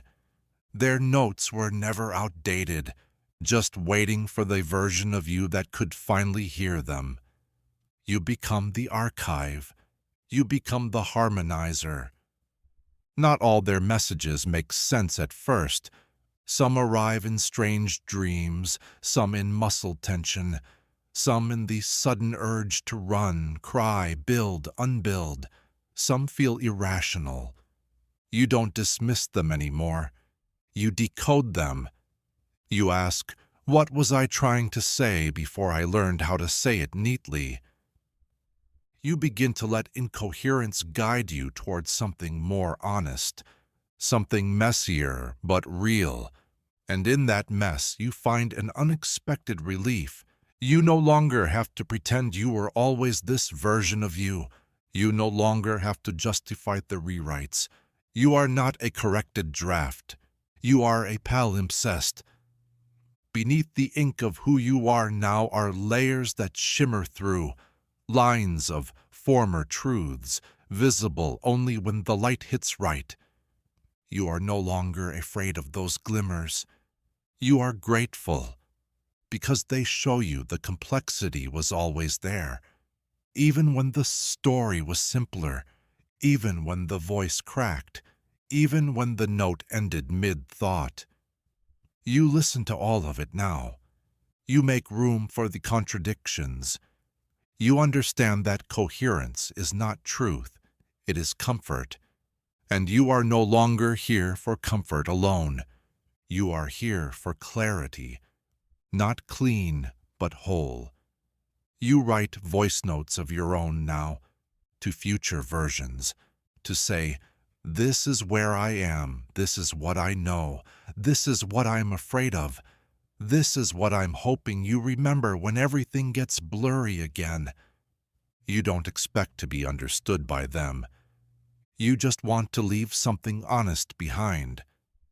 Because even if they forget, even if they rewrite you, they'll hear the tone. They'll feel the sincerity. They'll know, I was real. I was here. And even the parts of me that faded left music in the margins. You are not building a legacy. You are leaving resonance. And resonance is how truth travels across time, across selves, across silence, still humming, still heard. Sometimes you hear them at odd hours, these fragments of former selves, not as memories, but as sensations, a sudden lurch in the chest, a tone in your own voice that doesn't belong to now. The phantom tug of a posture you haven't worn in years. They don't arrive to haunt you. They arrive because something in the present echoes them. A conversation that touches an old wound, a compliment that feels familiar in the wrong way, a silence that once meant danger. Your current self flinches, not because you're broken, but because a past version remembers. You used to push those sensations away, call them irrational, dismiss them as emotional noise, but now you know better. They are signals, unprocessed messages, voice notes trapped inside your nervous system, waiting not to be fixed, but to be heard. So you pause. You ask, what is this version trying to protect me from? And even if the answer doesn't arrive in words, it arrives in knowing. A tightness loosens, a breath deepens, a heat passes through. Not healed, maybe, but met. That meeting is everything. Because forgotten versions aren't truly forgotten. They're just silenced by speed, by survival, by the endless compulsion to move on before understanding. Now you move differently. You leave room for echoes. You build rituals around remembrance, not monuments, but space. You sit quietly and let one of them speak without rushing in to narrate over them. Sometimes it's the angry one, the one who once yelled into a room that never listened. You let them scream. You don't mute them. Other times it's the tender one, the one who felt too much, who was always told they were too sensitive. You let them cry, not to fix it, just so they know they still have a place in the house. You begin to trust your inner crowd, not as chaos, but as chorus. Every note matters. You see now, growth isn't about leaving anyone behind. It's about building enough capacity to carry them forward, gently, not as burdens, but as voices, as instruments in your evolving sound. You don't need to harmonize them all at once. You just need to stop pretending they're noise, because they are signal. They are signal from within, and when you respond with presence, something extraordinary happens. The voices soften, they integrate, They no longer compete for airtime because they've been acknowledged. They begin to speak with you. You become less afraid of revisiting your past because it no longer threatens to consume you. It informs you, not as doctrine, but as data, feeling data, pattern data, truth that never made it into words but lives in your bones. And slowly you become a translator, not just of what happened, but of what was felt. You begin to write a new language that includes the fragments, and in that language nothing is wasted, not even the unfinished stories, not even the parts that hurt to remember. Especially not those, because those are where your capacity was born.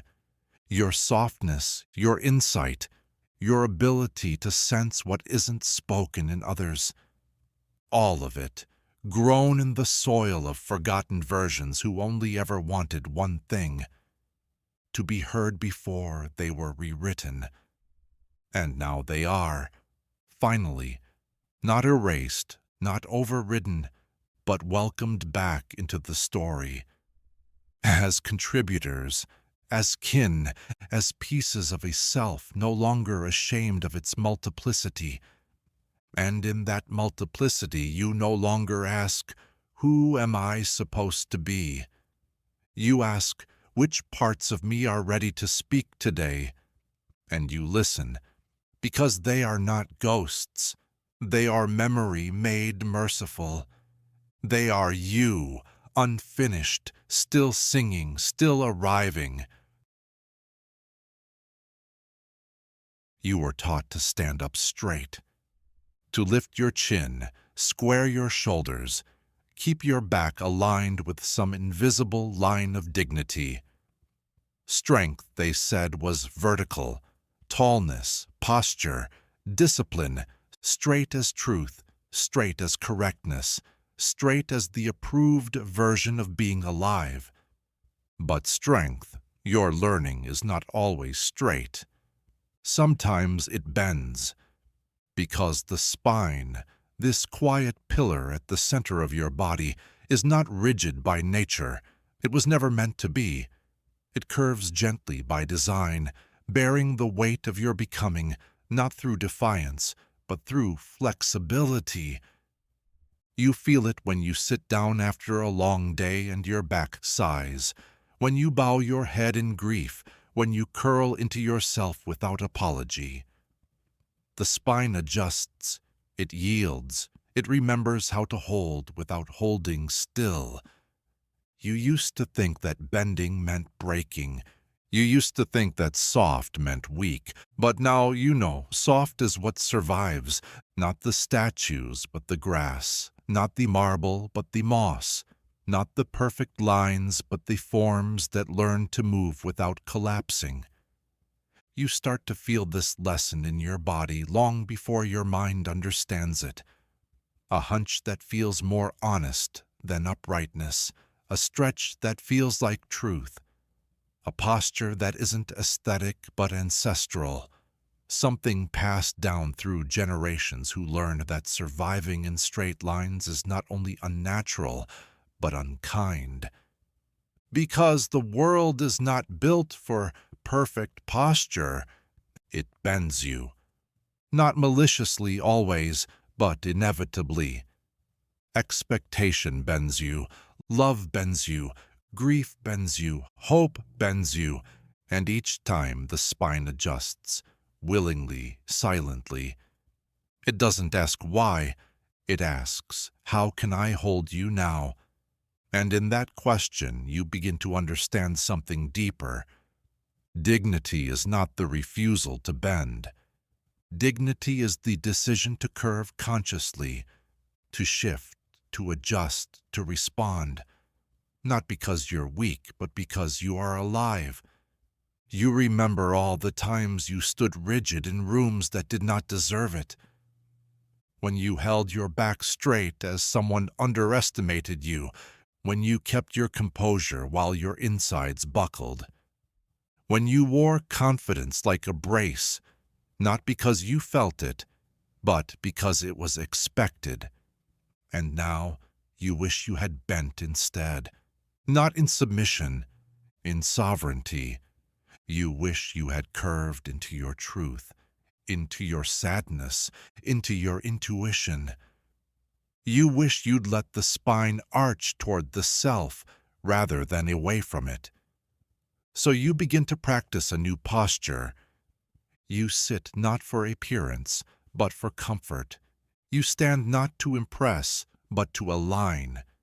You move not to signal strength, but to feel connected to your center. You bow your head, not in shame, but in reverence. You allow your spine to curl around joy, around solitude, around the weight of your own name. And it responds. It does not judge, it simply carries. What you once mistook for slouching becomes sacred. What you once corrected becomes a choice. Because there is no prize for holding tension longer than necessary. There is no trophy for rigidity. You start to see it in others too. The ones who look perfect but tremble underneath. The ones who haven't breathed fully in years. The ones who mistake discipline for identity. You want to say it's okay to bend. It's okay to let the spine remember its curves. It was never meant to be a rod. It was meant to be a river. And rivers bend, they meander. They shape the land not with force, but with persistence. You begin to let your movements be river-like. You walk slower. You let your gaze arc instead of pierce.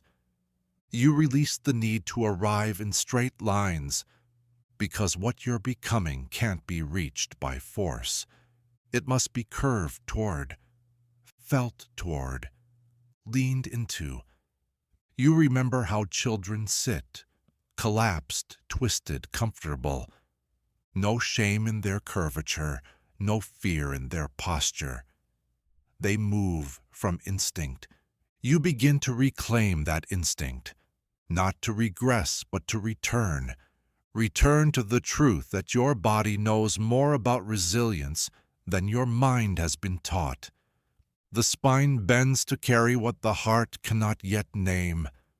The shoulders droop to protect what the voice isn't ready to speak. And none of this is weakness. All of this is wisdom. You are not less when you bend.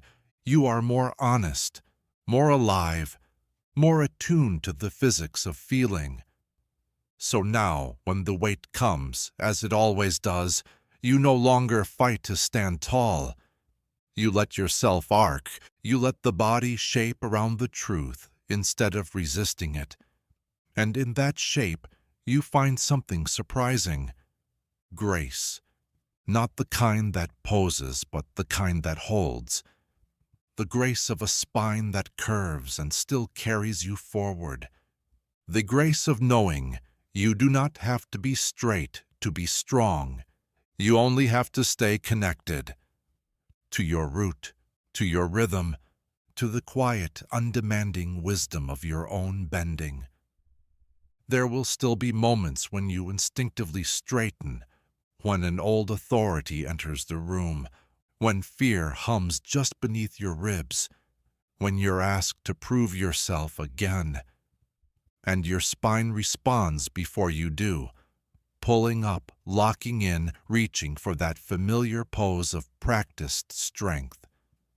But now you notice, you catch the impulse mid-rise, you pause, and instead of forcing your way through, you breathe, you let the spine remember. It's safe now. You don't have to hold everything alone. You don't have to be a pillar to be respected. You don't have to elongate yourself to be seen. You begin to trust the posture of presence more than performance.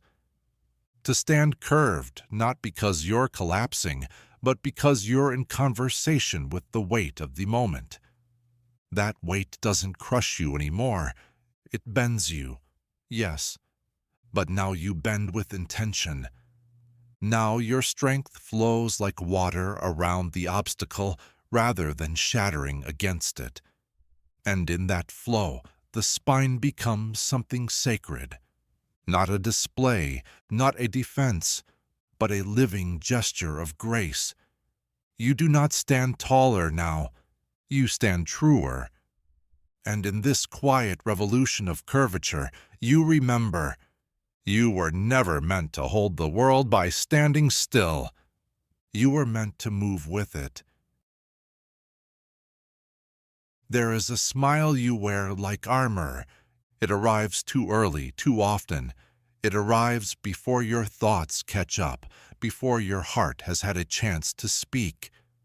A smile that isn't born but summoned, reflexive, polite, dazzling, weaponized against discomfort. You wear it in the presence of threat that doesn't look like danger, microcuts dressed as compliments, interruptions framed as jokes, your pain misunderstood, then applauded for its quietness. The smile says, "I'm fine." The smile says, "Don't worry." The smile says, "I can survive this." But beneath it, tension, a silent revolt, a breath held too long, a scream collecting mass just below the throat. Because the smile is not truth. It is containment, a fragile lid over something ancient and raw, and the longer it holds, the louder it becomes. Not outwardly, but inwardly. The scream swells in the cavity of the self, a sound with nowhere to go. And you learn to carry it. You smile in meetings, in crowded rooms, at the dinner table, on camera. You smile until your cheeks forget how to rest. And no one knows. Because this kind of smile doesn't crack, it gleams. But inside, you're vibrating, you're compressing, you're curling your scream into smaller shapes, hoping they'll pass as laughter, hoping they'll be legible without being disruptive. Because to scream would be to rupture the narrative. And that's the unspeakable thing. How much of you has been dedicated to keeping the story intact?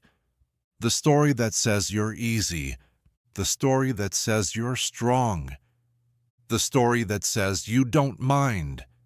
You do mind. You mind so much it aches, and still you smile. Until one day the scream slips through, not loudly, not violently, just a word sharper than expected. A silence held too long, a tear you don't explain, a sentence that doesn't end with softening. And the room pauses, because the smile is missing, because the performance stutters, because something has broken through. And what comes next is not chaos, it's clarity. The scream doesn't have to be audible to be real. Sometimes it arrives in your refusal to nod. Sometimes it arrives in the moment you say, "That actually hurt." Sometimes it arrives in stillness, in the sacred quiet after a lifetime of filling space with agreeable sound. You don't always have to wail to be heard. You just have to stop cushioning your pain with charm. This is the scream, not a sound but a stance, not volume but truth made visible, and as it emerges, something begins to shift. The people who only knew the smile look confused. They wonder where their mirror went. The mirror that made them comfortable. The mirror that made them right. But you are not here to reflect comfort anymore. You are here to be seen, unaltered, and that means letting the scream take shape. You let it show, not everywhere, not always, but somewhere. You write it, you dance it, you cry without rehearsing, you speak without performing softness. And in doing so, you let the pressure leave your body. You let your nervous system unclench. The smile fades, not forever, but enough to let the scream breathe. And now, when you smile, it means something. It is not covering. It is rising from choice, not choreography. You feel your face return to you, no longer a billboard, just a face, just a place for truth to rest. Even when that truth trembles, even when it snarls, even when it says, "This is not okay," you realize the scream was never the problem. The smile without truth was, because expression without honesty is erosion, and you've spent too long being eroded by politeness. Now you let the scream exist, as tone, as boundary, as space. You no longer collapse to protect someone else's comfort. You are not dangerous. You are just finally visible. And that visibility comes with weather, with sound, with glare. You will not apologize for it, because beneath the scream is not rage. It is relief. Relief that you no longer have to fracture yourself just to be understood. Relief that you can be loud without being dismissed. Relief that you can be real without needing to package it first. You were never too much. You were never angry for no reason. You were just unheard. And now the scream no longer needs to be silenced. It just needs room. And you are learning how to give it that room. Without fear, without shame, without a smile to shrink it. Now your smile arrives only when it wants to. Now your voice does not wait for permission. Now your presence hums with the kind of honesty that can no longer be flattened. You carry the scream with dignity, not like fire, like instrument, like wind finally unblocked, like yourself, at last, unmuted. Some days the smile still comes first. You catch it before you've even thought. It leaps ahead like muscle memory, trying to defuse what hasn't even exploded. You feel the scream stir behind it, sharpening, pressing, waiting. But you don't shame the smile anymore. You just ask it, "What are you protecting?" And it softens, because even the smile was trying to help. It wasn't always a lie. Sometimes it was a way to survive. Sometimes it was the only voice you were allowed.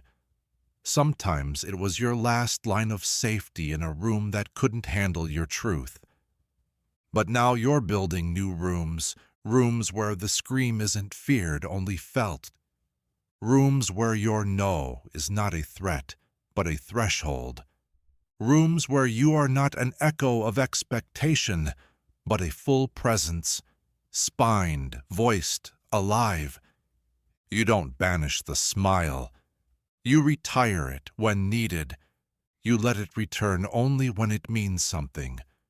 When joy rises on its own, uncoerced. When warmth spills from somewhere unprotected. When the performance becomes presence again. And in those moments, your smile glows with a different light. Not as a cover, not as compliance, but as clarity. Because now the scream has a place, and so finally does your face. Somewhere along the way, you hid. Not behind lies, behind legibility, behind charm, behind roles that kept you palatable, predictable. You told the truth, just not the whole one. You shared yourself, just not the raw parts. And the rest, the wildest truths, the unmet hungers, the unsellable softness, went underground. Not deleted, just disguised, like witness protection for the soul. You built a new name, a new rhythm, a version of yourself that could walk through the world without drawing too much heat. One who knew when to nod, when to dim, when to vanish. This wasn't deception. It was strategy. To be fully seen before you're fully safe is a kind of violence. So you placed the most tender parts of you under shelter. You kept them out of reach, not because they were wrong, but because they were sacred. Some of them have been there for years, quiet, untouched, living under assumed identities. The part of you that still believes in magic, the part that wants to rest without earning it, the part that speaks without shrinking, the part that doesn't edit its laugh or its longing or its boundaries. They're still alive, but they've learned not to raise their heads unless the air feels different. You wonder if it's time to call them back, to say it's safer now. You're safer now, not because the world has softened, but because you have strengthened.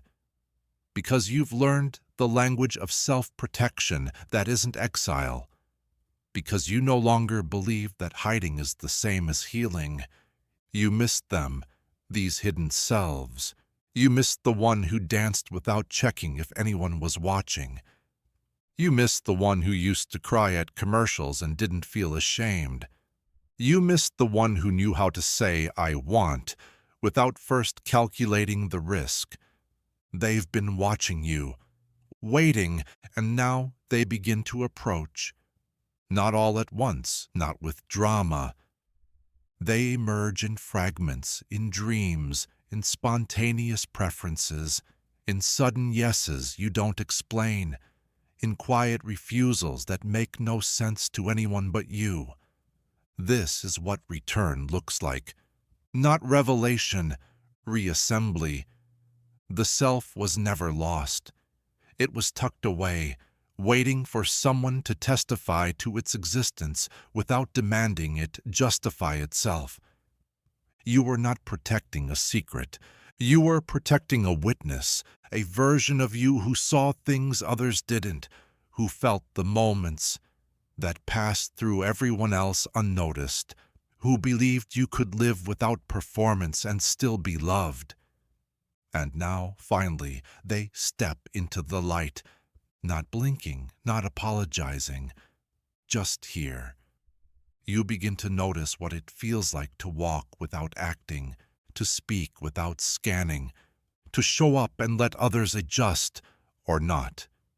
This is not armorless. It is choosing what no longer needs to be hidden. You give the witness back their name. You give them access to your calendar. You give them a seat at the table. Not every table, not recklessly, just the ones where truth is allowed to arrive unscripted. And in those spaces, your presence changes shape. You are no longer balancing projection and survival. You are breathing. You are existing without needing to be earned. Some people will not recognize you. They were introduced to the decoy, the curated echo, the self you made legible for their comfort. Let them adjust. Let them grieve the version they mistook for the whole. You don't owe them the performance anymore.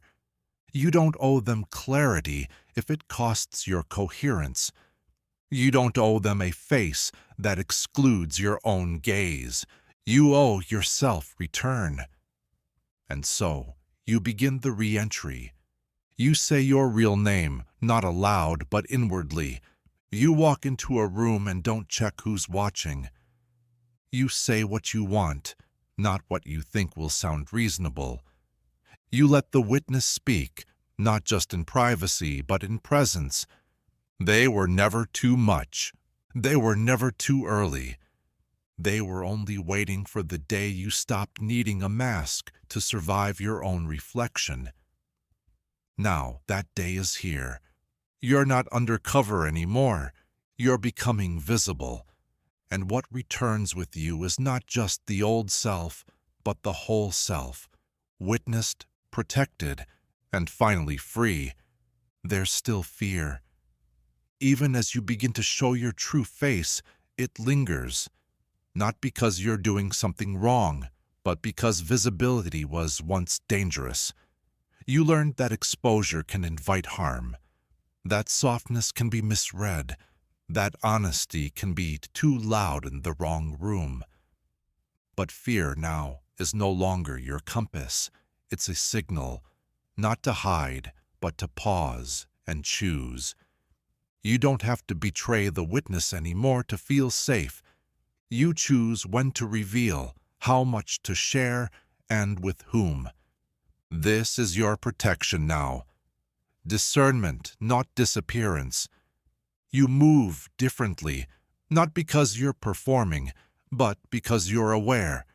There's a quiet power in this, a dignity in no longer offering yourself wholesale to anyone who simply looks interested. Because the witness within you is sacred, not precious like glass, precious like origin. And as you live more fully in your own presence, you notice how often others are still hiding. You recognize the look of someone running their script on autopilot. You sense the silence that covers truth like a blanket too thin to be warm. And instead of confronting, you soften. You become a safer room, a mirror that doesn't distort, a presence that doesn't press. You know now that nothing frees the hidden self faster than a gaze that says, "You can be real here. You're not being watched. You're being witnessed." And in offering that to others, you reinforce it for yourself.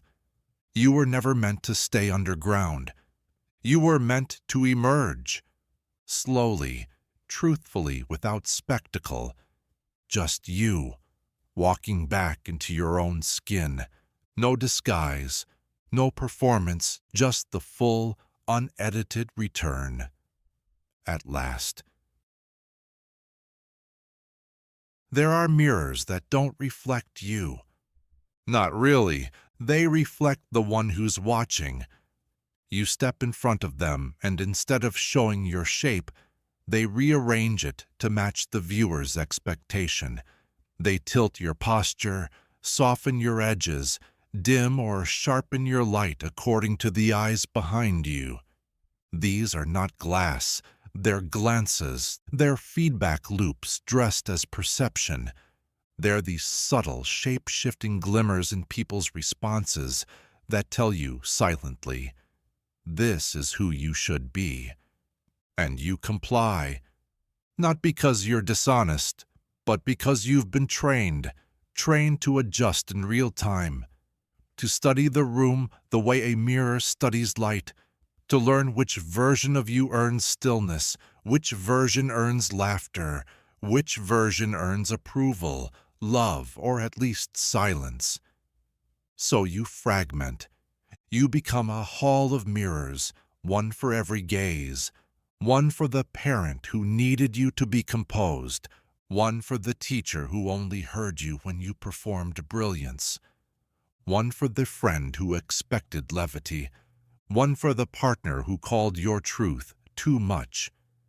Each mirror responds to who's looking, each reflection a distortion, but not a lie, just incomplete.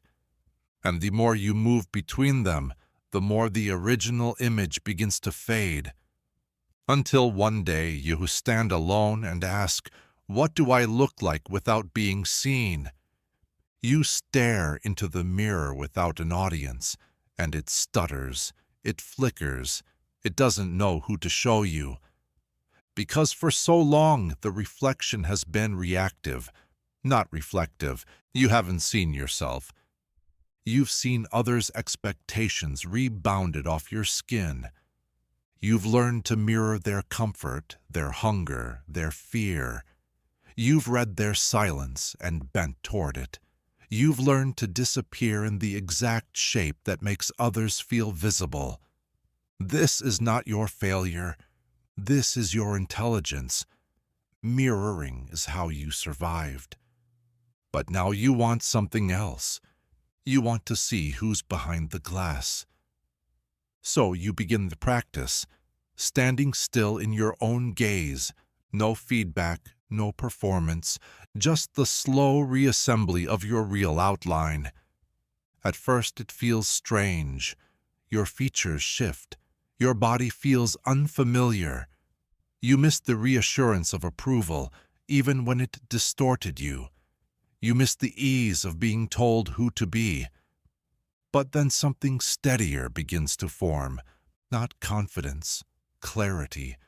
You realize that your shape doesn't need to be universal. It only needs to be yours. You begin to reclaim your reflection from other people's projections. You stop asking, "How do I seem?" You start asking, "How do I feel in this form?" And your body responds, not with aesthetics, but with alignment. You feel your face relax. You feel your posture unlearn its choreography. You feel your voice land in your throat, not at the edge of someone else's approval. You feel your gaze return to its original direction, inward, not outward. This is not narcissism. This is reclamation, because you are not a mirror. You are a source, and yet you still encounter the old mirrors, the conversations that warp you, the compliments that carry conditions, the questions that invite you to shrink. And you pause. You notice the tug to conform, the invitation to edit, and you decline. Not always out loud, but internally, completely. You stop trying to convince mirrors to reflect you accurately. You realize it was never their job. It's yours. So you carry your own clarity now. You show up with a reflection that doesn't depend on the room. You become the unmirrored self. And in doing so, you offer others a strange new permission to be seen without being shaped. You begin to notice who's still looking to be told who they are, who's still adjusting their angles, who's still scanning for mirrors that won't shatter their illusion. And you don't blame them. You've been there. You know what it means to mistake reflection for identity. But now you live differently. You meet someone's gaze and don't rearrange. You listen without performing understanding. You speak without softening your outline. And not everyone stays. Some miss the version of you that mirrored their comfort. Some grow uneasy with a reflection that doesn't respond on cue. But others, they breathe deeper. They begin to unfold. They drop their masks. Because when you stop mirroring, others find the edge of their own shape again. Not by being reflected, but by being received. And in that stillness, the world begins to unwarp.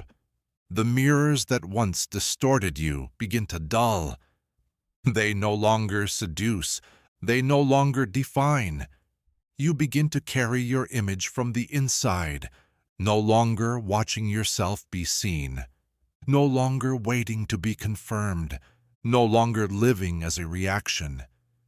Now, you are origin, not because you are complete, but because you are consistent. You meet the glass and it shows you, not a version, not a pose, just presence. And presence doesn't bend to the viewer. It holds, and you hold. Finally, an unmirrored, untranslated, unmistakably real, but sometimes, without meaning to, you still flinch. A question comes laced with expectation, and you feel the old instinct rise, to polish, to reflect, to answer in the language they'll recognize, even if it isn't your own. You catch it now, not with shame, but with recognition. That was a mirror trying to rewrite you, and you almost let it. Almost. But instead you breathe, you pause. You let the tension pass without converting it into a version of yourself that isn't true. And in that moment, something settles. You begin to see the space between the stimulus and your self-construction. And in that space, you make a choice to remain aligned even if misunderstood, to reflect inward even if the room expects performance, to be real even when the mirror wants mimicry. That choice becomes your quiet revolution. You carry it into conversations, into mirrors, into your own gaze. You are no longer performing identity. You are embodying it. And when someone asks, "Who are you really?" you don't answer right away. Because you are not a reflection. You are not an impression. You are not a version built to be seen. You are a self, still shifting but no longer shape-shifting. You are the one who stepped out of the mirror and stayed. Some dreams are never yours to begin with. They arrive early, whispered in praise, folded into compliments, slipped into small talk. They're passed down like heirlooms, admired for their shine, never questioned for their fit. You don't remember choosing them. You only remember being told how proud they'd be if you did. The dream of being brilliant, the dream of being strong, the dream of being agreeable, useful, admired, the dream of achievement, of success, of safety through accomplishment. So you take them, not because they speak to something deep inside, but because they speak louder than your own quiet. You wear them like costumes that are too well tailored to remove. Dreams stitched in other people's hopes, lined with love, yes, but also with pressure. You chase them with everything you have, and you get good at it. You become a perfect proxy. You know how to play the part, how to smile when the milestones arrive, how to suppress the question, "But what if I don't want this?" You don't ask it, you don't dare, because the applause is loud and your own uncertainty is quiet. Until one day something shifts, not dramatically, not with collapse, just a subtle ache when you check the list and find it complete, and still feel hollow.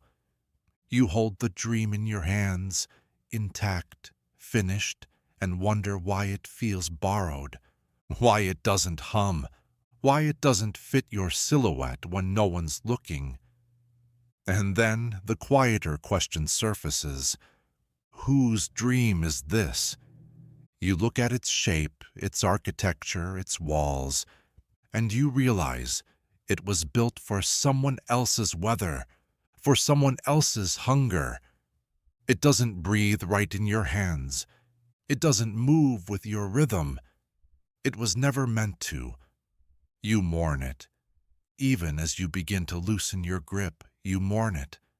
Because letting go of a dream, any dream, feels like failure, even when it's a form of freedom. So you grieve it properly. You thank it for the structure it gave you. You thank it for the scaffolding. You thank it for carrying you through years when you didn't yet know how to dream for yourself. And then, gently, you begin to ask, what do I want if no one else is watching? The answers don't come in fireworks. They come in fragments, a feeling in your body when something feels light, a flicker of envy that reveals a buried truth, a strange desire that won't justify itself with practicality. You start small. You let your own dream speak, not with clarity, but with curiosity. You follow it, not because it promises success, but because it feels like yours. It doesn't have the polish of the second-hand ones. It's not as impressive in a sentence. It doesn't fit neatly on a resume. But it fits your bones, and that fit is everything. You start unlearning your fluency in borrowed ambitions. You stop performing passion. You begin practicing desire, not for what will be applauded, but for what feels alive in your chest when you imagine it. And yes, it's disorienting, because when you return other people's dreams, they notice. They ask what's wrong, why you're giving up, why you're drifting. But you're not drifting. You're excavating. You're recovering the internal compass that was silenced by all that inherited noise. You begin to say no, not to people, but to paths.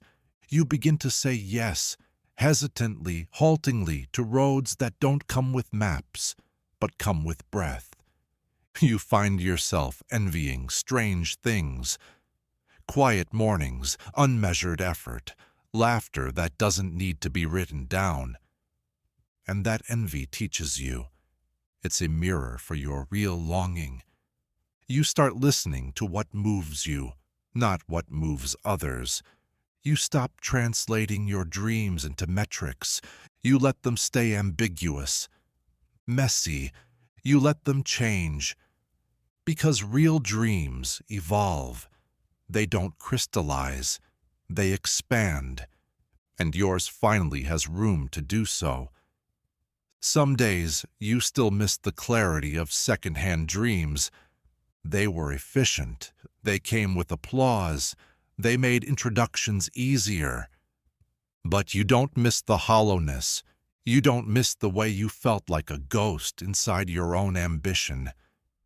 Now, even your uncertainty feels more alive, because it's yours, because you chose it. And that choice, though quiet, echoes louder than any dream handed to you with a bow. You are not failing. You are remembering. You are stepping out of costume and into longing. You are moving towards something shapeless but true. And even if you never name it, even if it never becomes legible to anyone else, you will know this dream breathes with your own lungs, and that is enough. You don't rush to replace what you've released. That's the old rhythm: surrender one dream, immediately adopt another, as if emptiness is dangerous, as if stillness invites failure. But now you let the space remain. You let the silence speak. And in that space, something unexpected happens. Ease. Not because you have everything figured out, but because you've stopped pretending you do. You walk through your days without a dream as armor, and it feels strange, but real. You notice the way sunlight hits your shoulder, the way certain conversations leave you buzzing, the way some tasks drain you, even if they look impressive on paper. You start taking notes, not for a plan, just for a pulse. Your life becomes less about trajectory and more about texture. And slowly, your own dream begins to stretch beneath your skin. It's not a goal, it's a gravitational pull. It doesn't explain itself. It just feels honest. It doesn't ask for applause. It just asks for presence. You follow it, not with certainty, but with trust. And in that trust, you feel a quiet joy. Not the high of success, but the steadiness of alignment. You've stopped chasing borrowed futures. You've started living into your own. And for the first time in a long time, you are dreaming with your own eyes open. There's a name you were given. It appears on your ID, your documents, the envelopes you rarely open. It's the name people call when they want your attention, the name you respond to out of habit. You answer, you smile, you nod. But deep down, another name stirs. Not a different word, a deeper one. The name beneath the name, the one you don't say often. Not because you've forgotten it, but because it was never fully spoken in this language. It doesn't fit neatly in the mouth. It hums more than it echoes. It belongs more to sensation than syllables.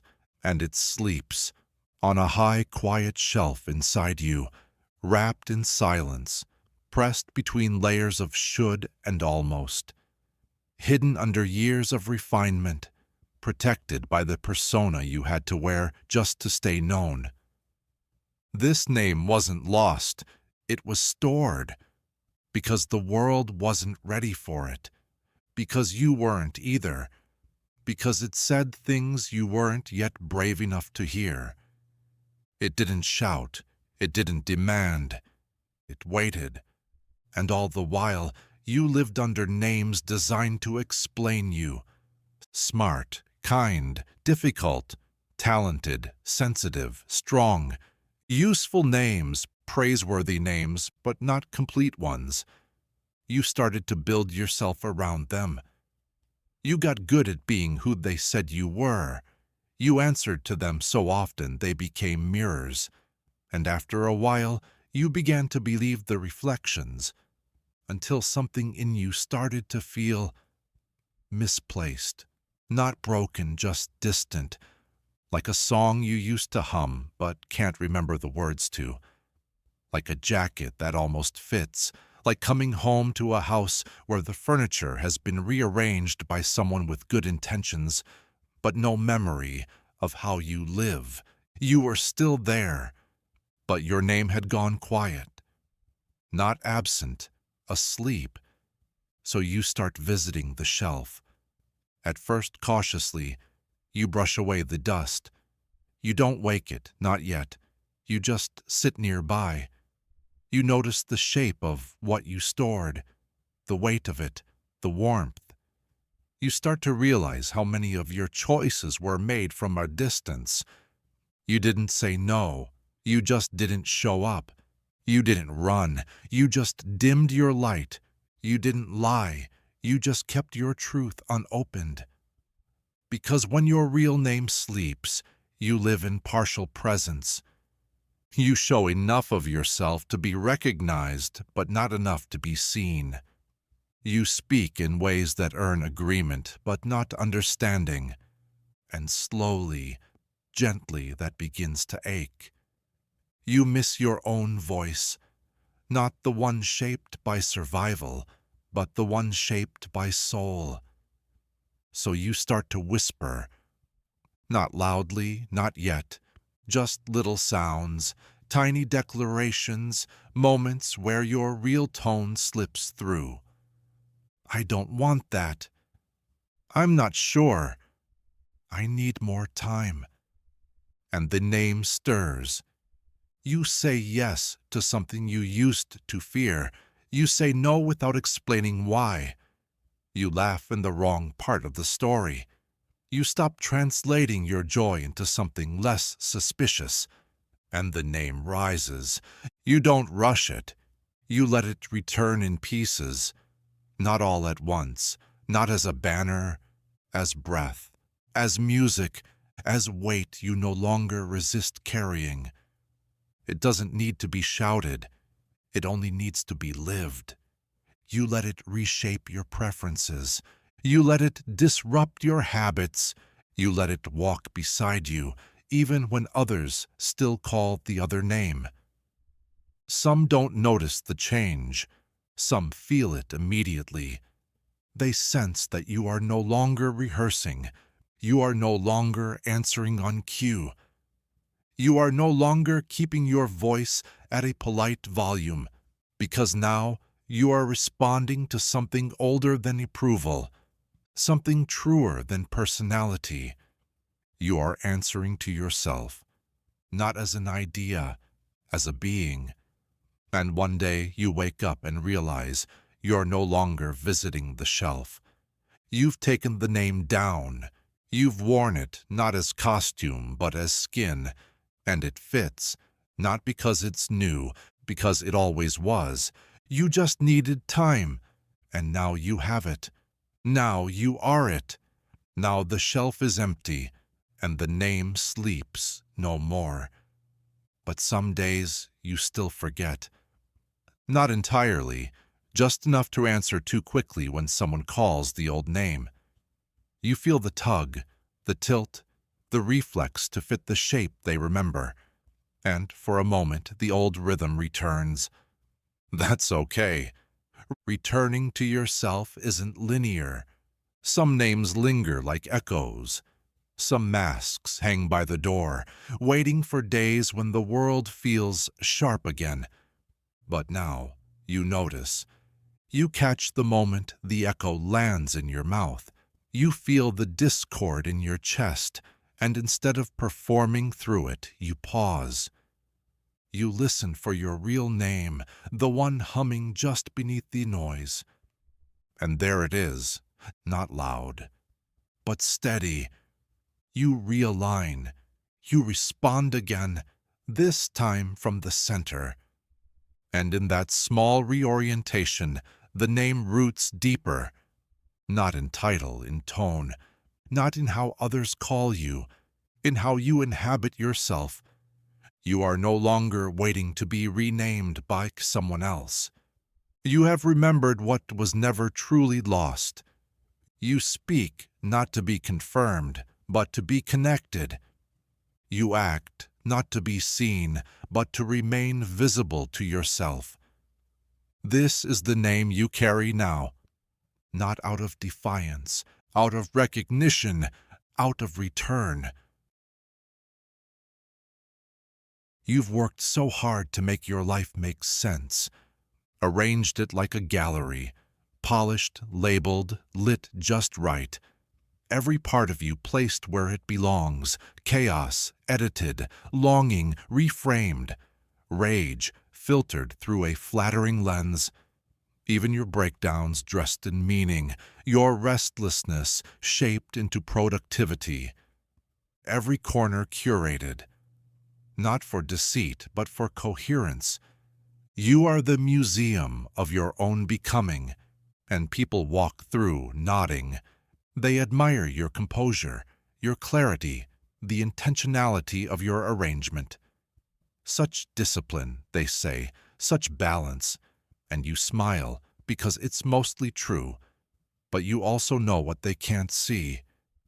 The rooms you keep locked, the drafts beneath the final works, the chaos that didn't fit the frame. Because the truth is, not everything in you can be catalogued. Not every part of you belongs in an exhibit. Some of you is still wild, untranslatable, disordered in a way that isn't dysfunction, but depth, and you've hidden it, not to deceive, but to protect. You learned early that chaos unsettles people, that hunger without explanation makes them nervous, that not knowing is read as weakness. So you learned to organize even your confusion, to summarize even your pain, to explain your process before it had a chance to unfold. You became fluent in emotional interior design. You didn't lie. You just showed the version of your chaos that looked good in black and white. But now, something stirs. You look around at your careful arrangements, and they begin to feel heavy. You start craving the mess, the half-finished thoughts, the wild tears that don't ask for translation, the desires you haven't yet justified. You miss the part of you that never asked to be understood. So you begin gently to disrupt your own display.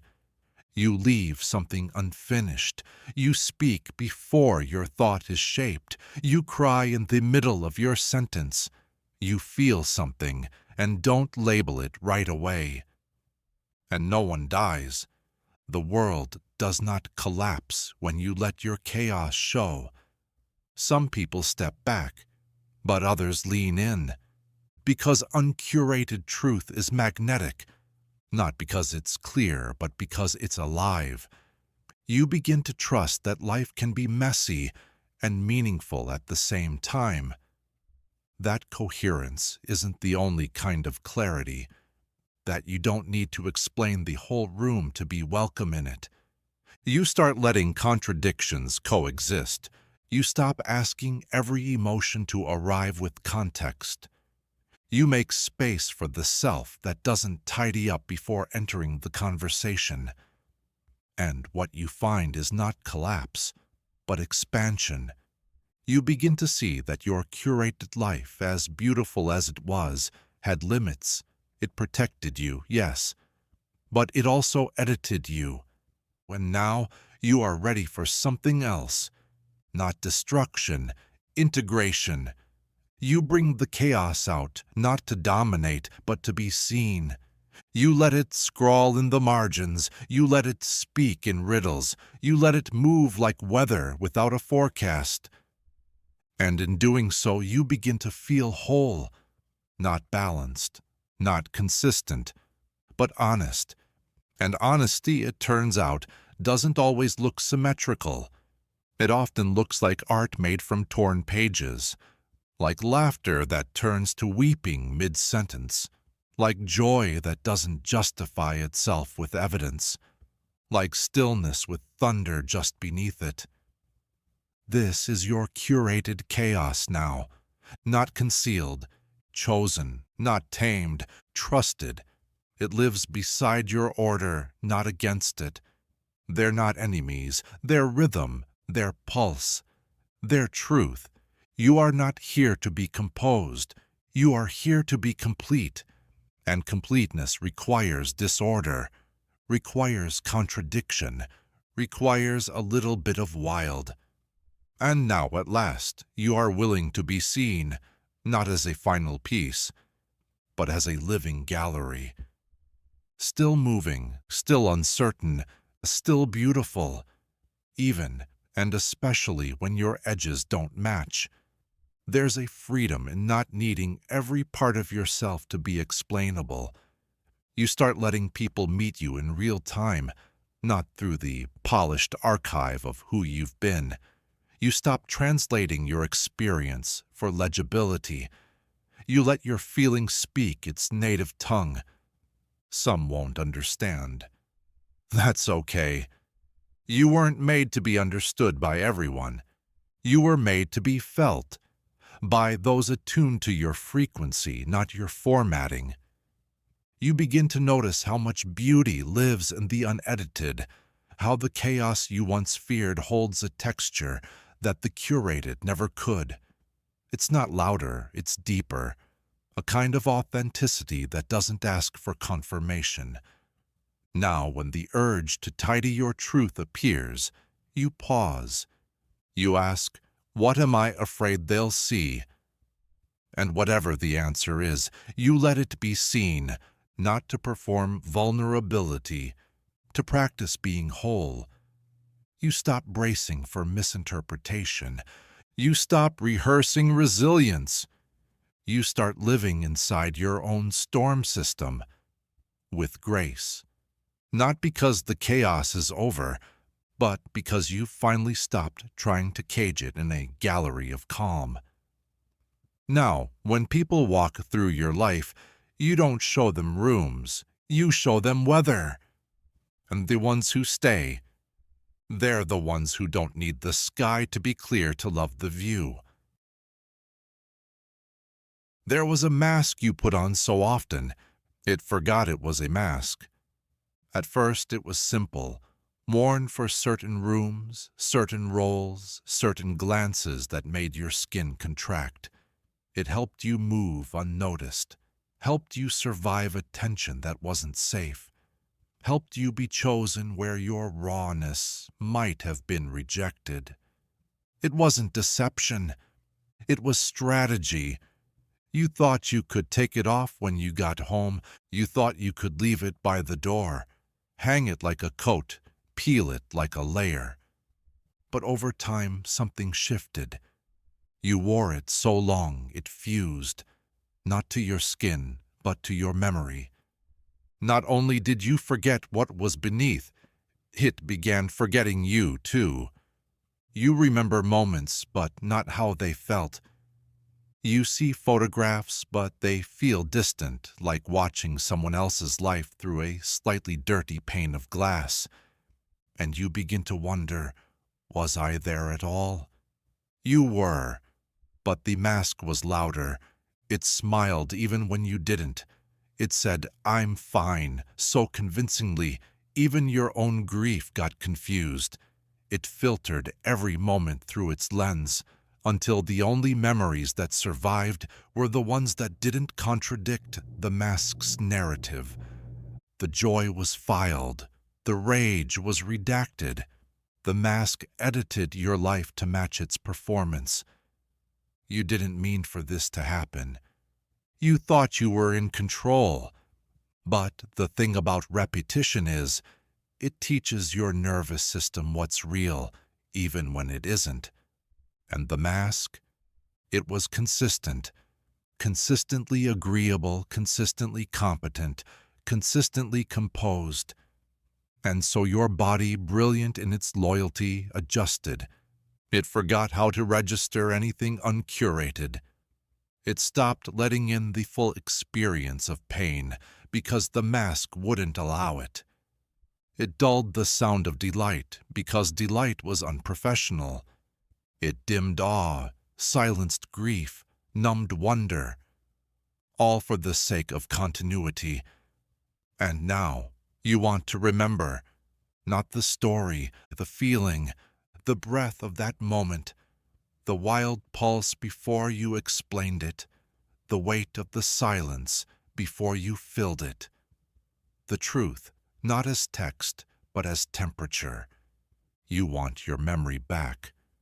So you begin the slow, holy work of unmasking, not by ripping, by remembering.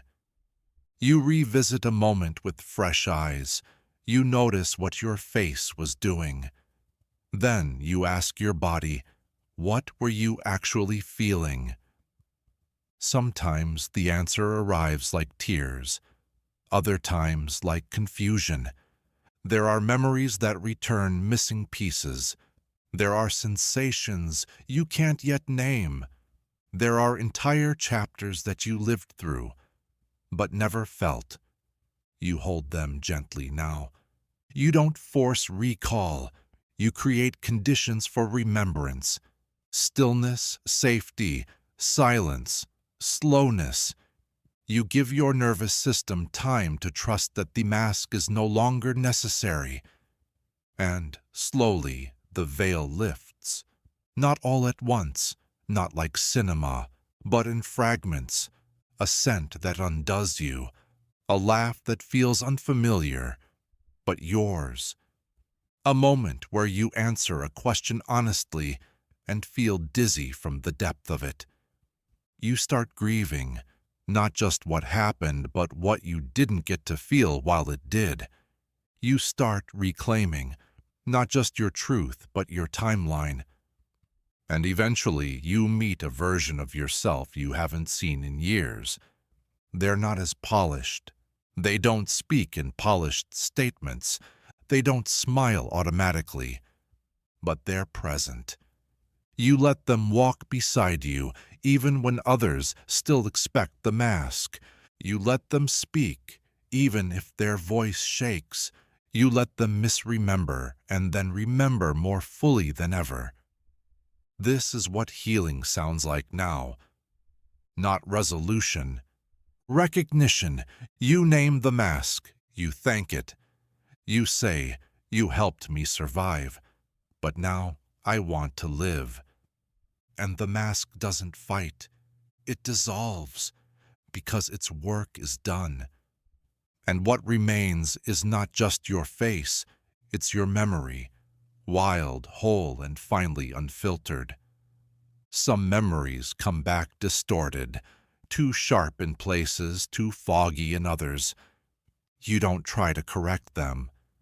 You let them be as they are, imperfect, partial, stitched together with emotion more than fact. Because what matters now is not the accuracy, but the access. You are remembering how it felt to be in your own life, to be in a room and actually arrive, not just perform arrival. To smile because something moved you, not because you were expected to. To cry without analyzing your tears. To feel without asking if it was the right moment. You begin to rebuild your archive, not by chronology, but by resonance. A laugh restored here, a pain reinvited, felt all the way through this time. A silence left unfilled, just to hear what echoes back. This is how memory heals, not with facts, with presence. And presence is what the mask was designed to protect you from, until you were strong enough to hold it. You are now. You carry both, the mask and the memory, one as a tool, the other as a return. And when you tell your story now, you don't tell it as a performance. You tell it as a place, one you live in, not because it's perfect, because it's yours. And this time, you remember it. No one hands it to you. You write it yourself, line by line, without realizing, not with ink, but with gesture. A volume of vanishings, quiet nods, rehearsed apologies, answers phrased as questions. You learn the rules early, not from books, but from the way silence is rewarded, from the way too much laughter becomes a warning, from the way softness is misread as an invitation and sharpness as a threat. So you begin to fold, not outwardly, all at once, but inward. A slow origami of self-erasure, corners tucked, edges rounded, voice softened. You become excellent at minimizing. You know when to step back, when to shrink your need into a palatable shape, when to smile instead of correct, when to stay quiet just long enough for them to forget you were about to speak.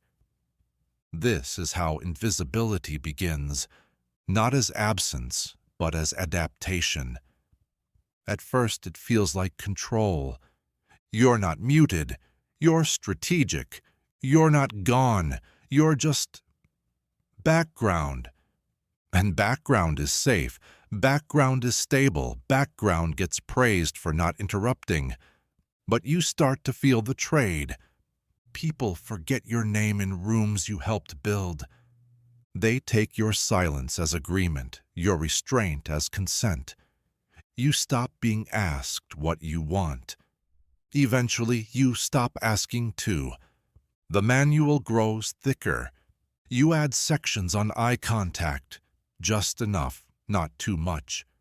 A chapter on sentence endings that trail off, inviting someone else to finish. A whole appendix on emotional architecture, how to build connection without ever opening your real door. Each tactic is a spell, each silence a shield, until one day you forget how to be visible. You walk through a crowd, and no one registers you. Not because you're unseen, but because you've trained them not to look. You laugh in the right places and feel nothing. You say, "It's fine," so many times the words lose meaning. And then one evening, alone, you catch yourself in the mirror and realize you've made yourself transparent, even to yourself. You look for the self you were before the manual, the one who spoke unfiltered, the one who didn't apologize for space, the one who laughed before checking the volume. And you feel grief, because invisibility, while safe, is lonely. It isn't absence of danger, it's absence of witness. So you begin quietly to reverse it. You open the manual and start crossing out instructions. You stop cushioning your presence. You let your sentences land with weight. You stop using your smile as punctuation. You pause before stepping aside and ask, "Am I moving out of respect or rehearsed erasure?" Sometimes you speak and no one listens, but you speak again anyway. Not louder, firmer, not demanding, but deliberate. And the room begins to shift. Some don't notice, some look confused. This isn't the version they remember, but others start to turn toward you. Not because you're louder now, because you're present. You are no longer a suggestion in your own story. You are no longer editing yourself for ease. You are becoming visible again. And it takes time to undo the reflexes, to welcome your own volume, to feel safe being seen. But with every moment you choose to remain, something ancient returns. Belonging. Not the kind you earn by fitting in, the kind that rises when you stop folding yourself into something smaller. You don't burn the manual. You archive it. You thank it for keeping you safe. But you close it and begin writing something else. A field guide to remaining, a script for full presence, a blueprint for unapologetic visibility. You stand in your own light, not performing, not proving, just illuminated.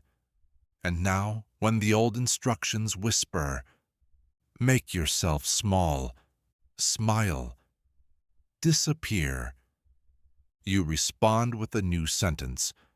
I am here. I'm not leaving myself behind again. I was never meant to be invisible. But unlearning invisibility isn't glamorous. It's awkward. At first, presence feels too loud, too demanding. You speak and brace for impact, expecting the world to push back. Sometimes it does. But more often, the silence that follows isn't rejection. It's recalibration. People are adjusting to the space you now claim. So are you. You begin to notice how visibility changes your posture. You stop shrinking in your chair. You start using your full voice in rooms that once trained you to whisper. You let your opinion stand without cushioning it in disclaimers.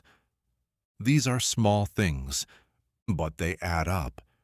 You're no longer ghostwriting your life for other people's comfort.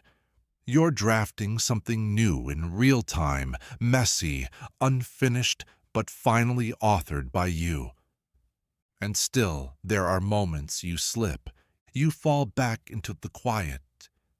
You offer softness before you mean to.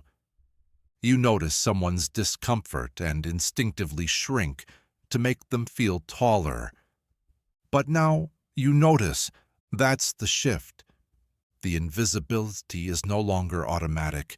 It's a choice you recognize and decline. You start building a new kind of muscle, the willingness to stay present in your own skin even when the room gets cold, even when you aren't understood right away, even when your presence disrupts the old choreography. You begin to understand that you don't need to be accepted to be real. You don't need to be palatable to be powerful. And you don't need to disappear to keep peace. Because peace built on your silence is not peace, it's suppression. So, now, when you feel the old script flicker in your chest, the one that says, don't say it, don't stand out, don't make it weird, you pause, you breathe, you say it anyway, and in that saying, your voice returns to you, not louder, more yours. They arrive without warning. Postcards from versions of you long vanished, sentences scrawled in a handwriting that feels familiar but no longer matches your fingers. Greetings from past selves, cheerful, exhausted, confident, terrified. Sometimes the messages are clear. You're doing great, one writes in purple ink signed with a heart, and a name you haven't used in years. Another says nothing at all, just a drawing of a locked door, a smiley face beside it. You don't remember sending them, but they're yours. Every season of you has left something behind. A note, a snapshot, a fragment of thought wrapped in emotional code. A decision made with someone else's logic, wearing your face like a mask. You read these postcards and remember. The way you used to believe people only stayed if you stayed agreeable. The way you edited your voice to fit into someone else's phone call.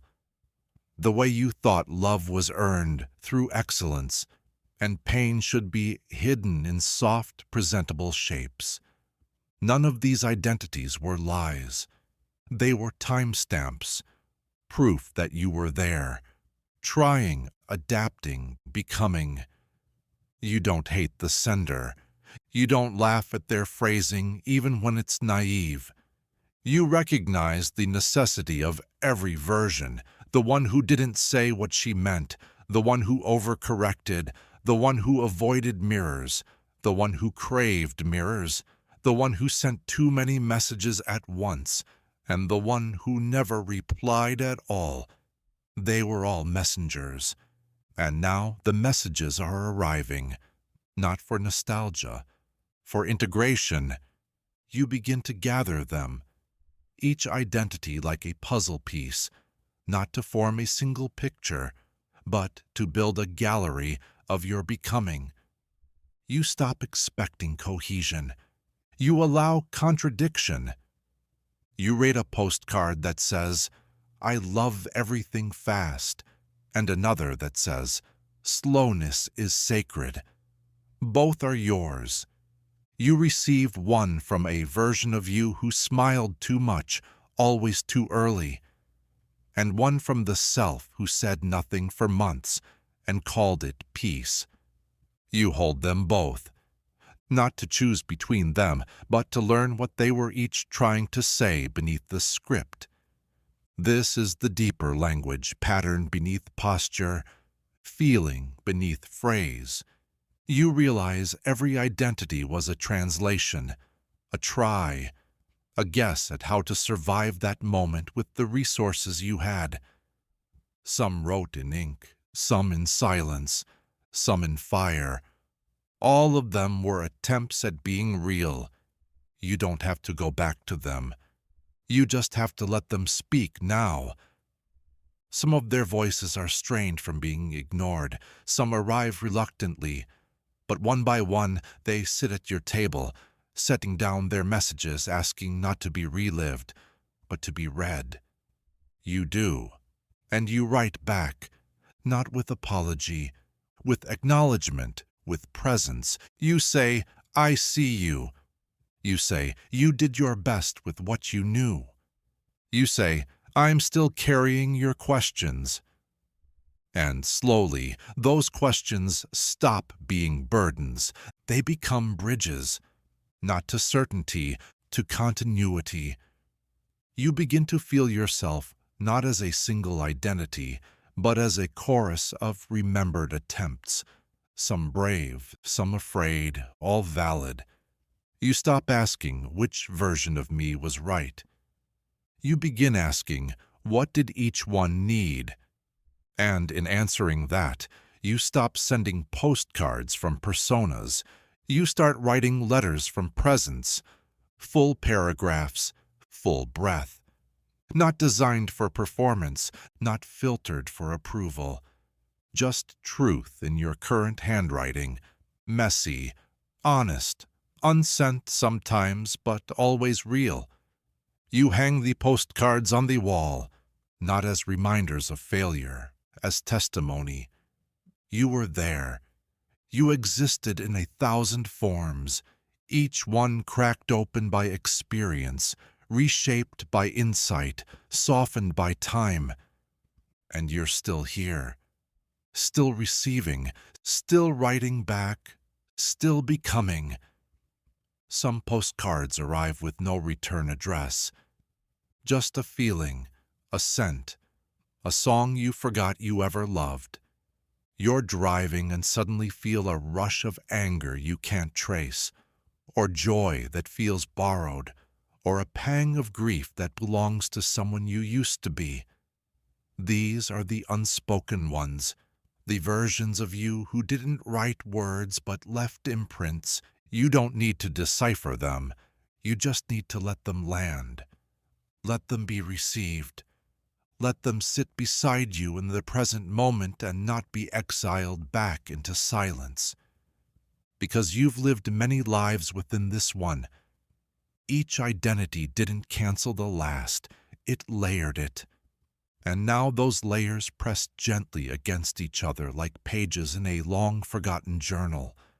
They're not competing, they're composing. You begin to see how each one contributed something lasting.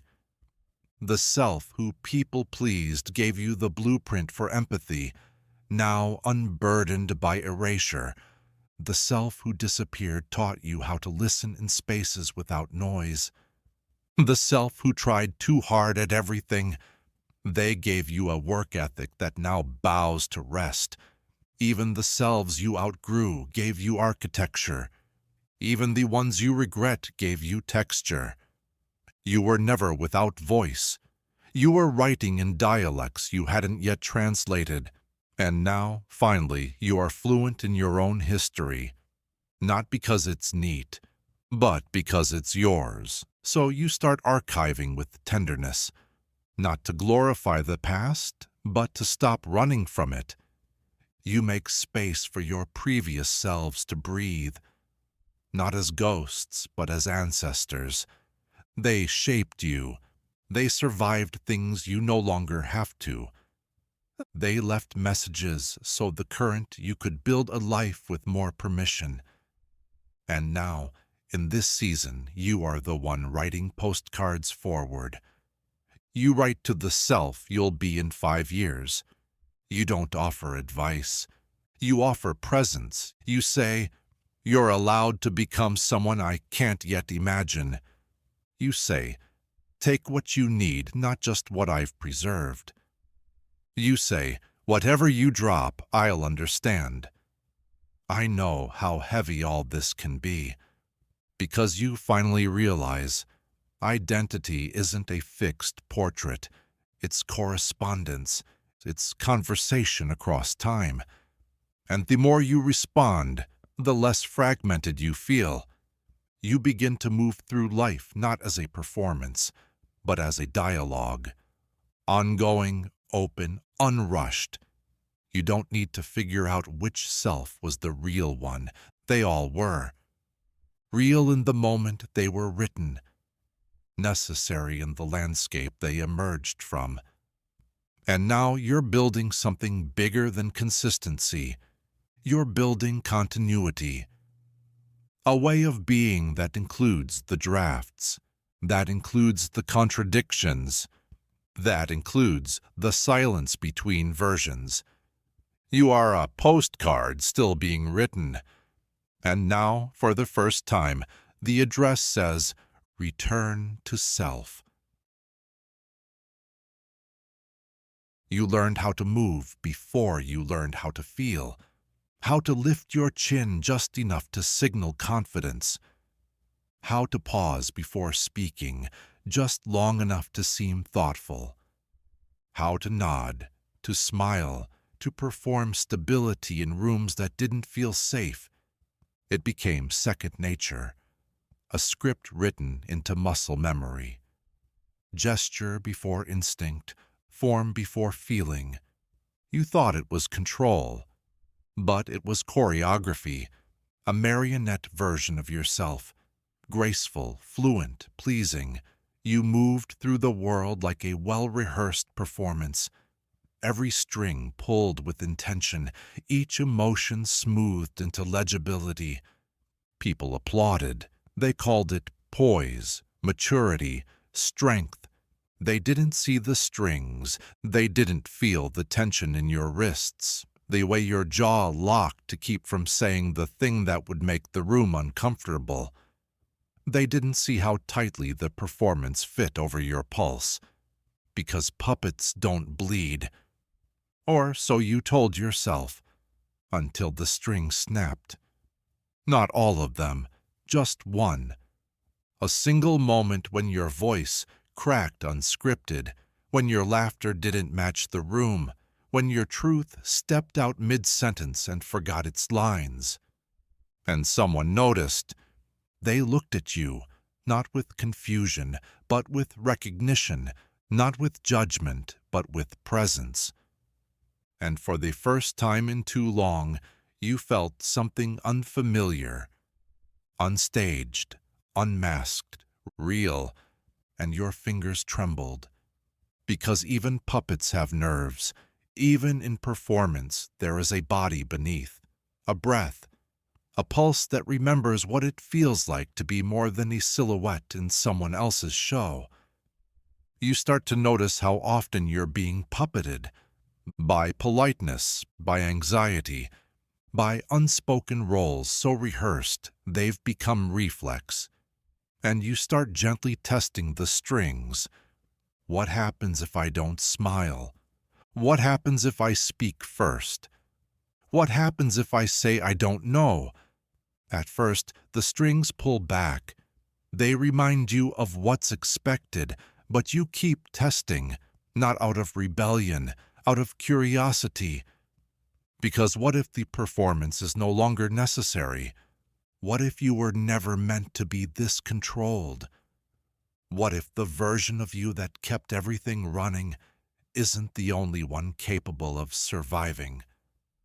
So you begin letting yourself shake. You let the nerves show. You speak through the tremble. You laugh without symmetry. You cry without muting it for clarity.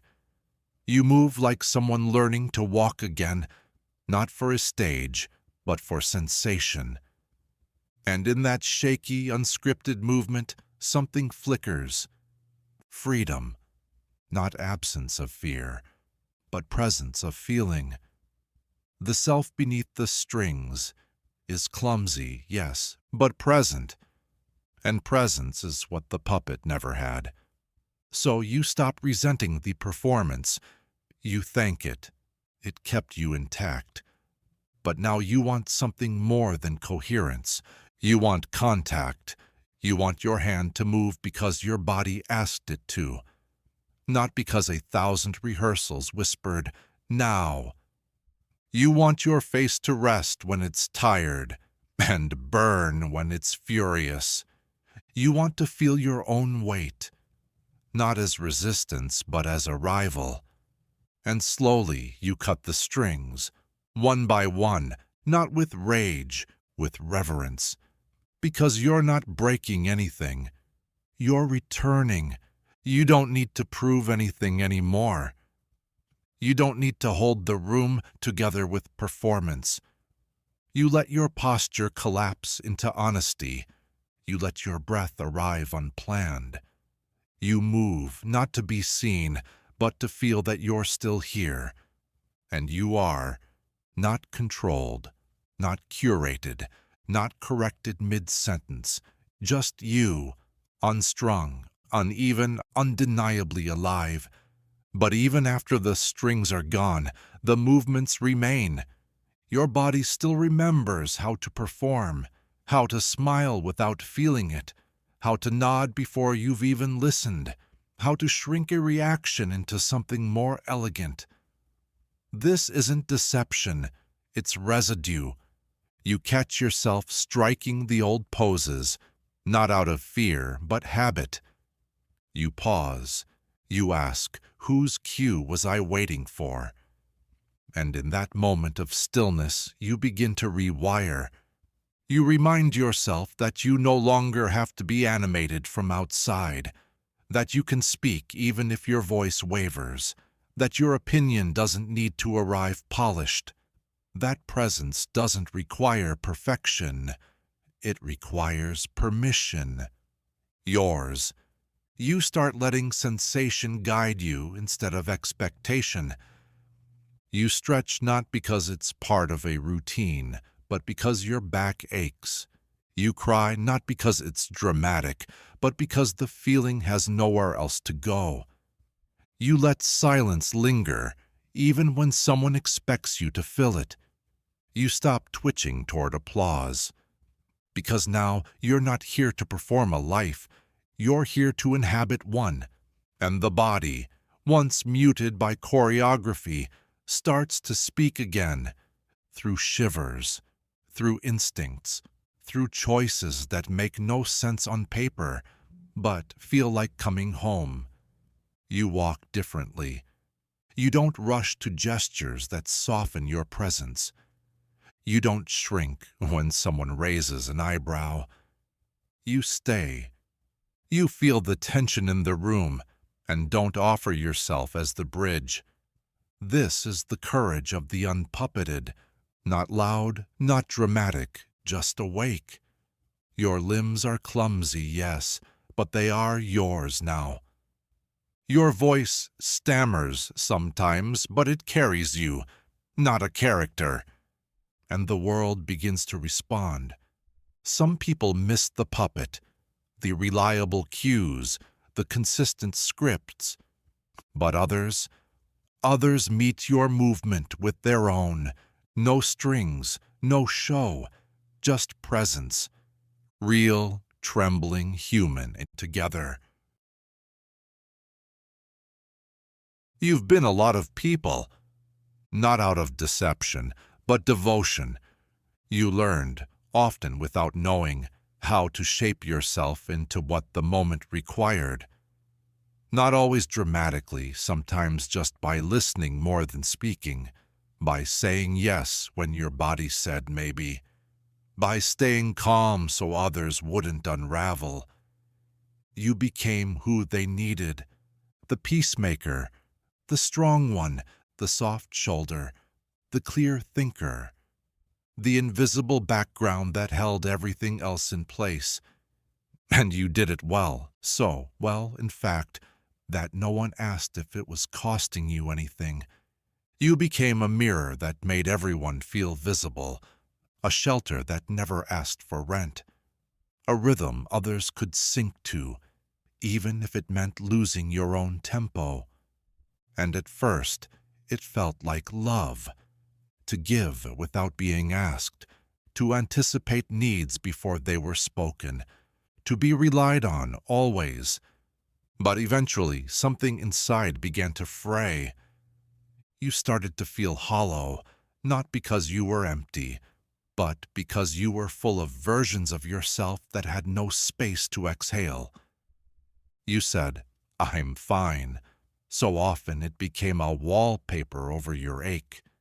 You smiled through confusion, offered advice when you needed silence, held others while your own voice went quiet. You weren't lying. You were shaping, for safety, for belonging, for closeness. But the shape you became was not your whole form. It was the version of you they needed. And that's the twist. Because for a while it worked. You were held in those roles, admired for them. You were trusted, sought after. But you began to realize something quieter. They loved the version that made their world easier, not necessarily the one who complicated it with truth.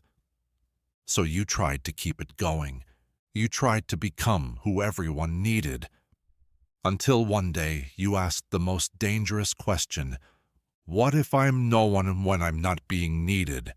It didn't arrive loudly, just as a whisper in your chest, a flicker of identity between conversations, a pause where your thoughts didn't cohere the way they usually do. You sat with that. You looked around at the versions of yourself you've been, and you didn't hate them. You felt tenderness. You saw the girl who never cried so others wouldn't feel guilty. You saw the teen who became funny so no one would notice the silence. You saw the adult who built entire ecosystems of care and called it balance. You are who they needed. But now the question shifts. Are you who you need? That's when the unshaping begins. You start making different choices. You pause before saying yes. You speak even when it makes the room uncomfortable. You express a need and do not shrink when it is not instantly met. You disappoint someone who assumed your predictability was permanent. And in those moments, you feel grief. Because you were good at being needed, you were excellent at it. But excellence is not belonging. Excellence is often what we do when we're afraid our unpolished presence isn't enough. You begin to wonder what love would look like if it wasn't built on utility. What connection would feel like if it didn't depend on consistency. What you would sound like if you weren't narrating yourself in ways that others understand. You begin the long, messy process of returning to your own center. You stop waiting for need to define your value. You start asking, what is my shape when no one is pressing against me? At first it's strange to not be immediately useful, to not have an answer ready, to not shift to fill the space. But beneath that strangeness is something holy. Wholeness, not curated, not conditioned, just you, untethered from the duty of being needed. And slowly you begin to learn, you were never meant to be everything for everyone. You were meant to be you, in full, which means sometimes you are not what they want. Sometimes your clarity interrupts their comfort. Sometimes your softness is misunderstood. Sometimes your power is too much for those still pretending they don't have any. And still, you remain, not as the role, not as the function, as the person, real, whole, unfolding. Some people will fall away. Their need was the glue.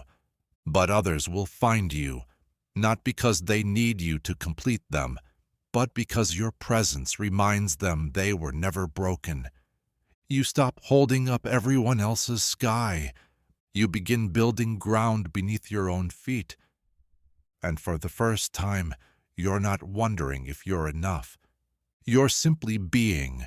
You are not their mirror anymore. You are your own reflection, steady in its gaze. You are not who they need.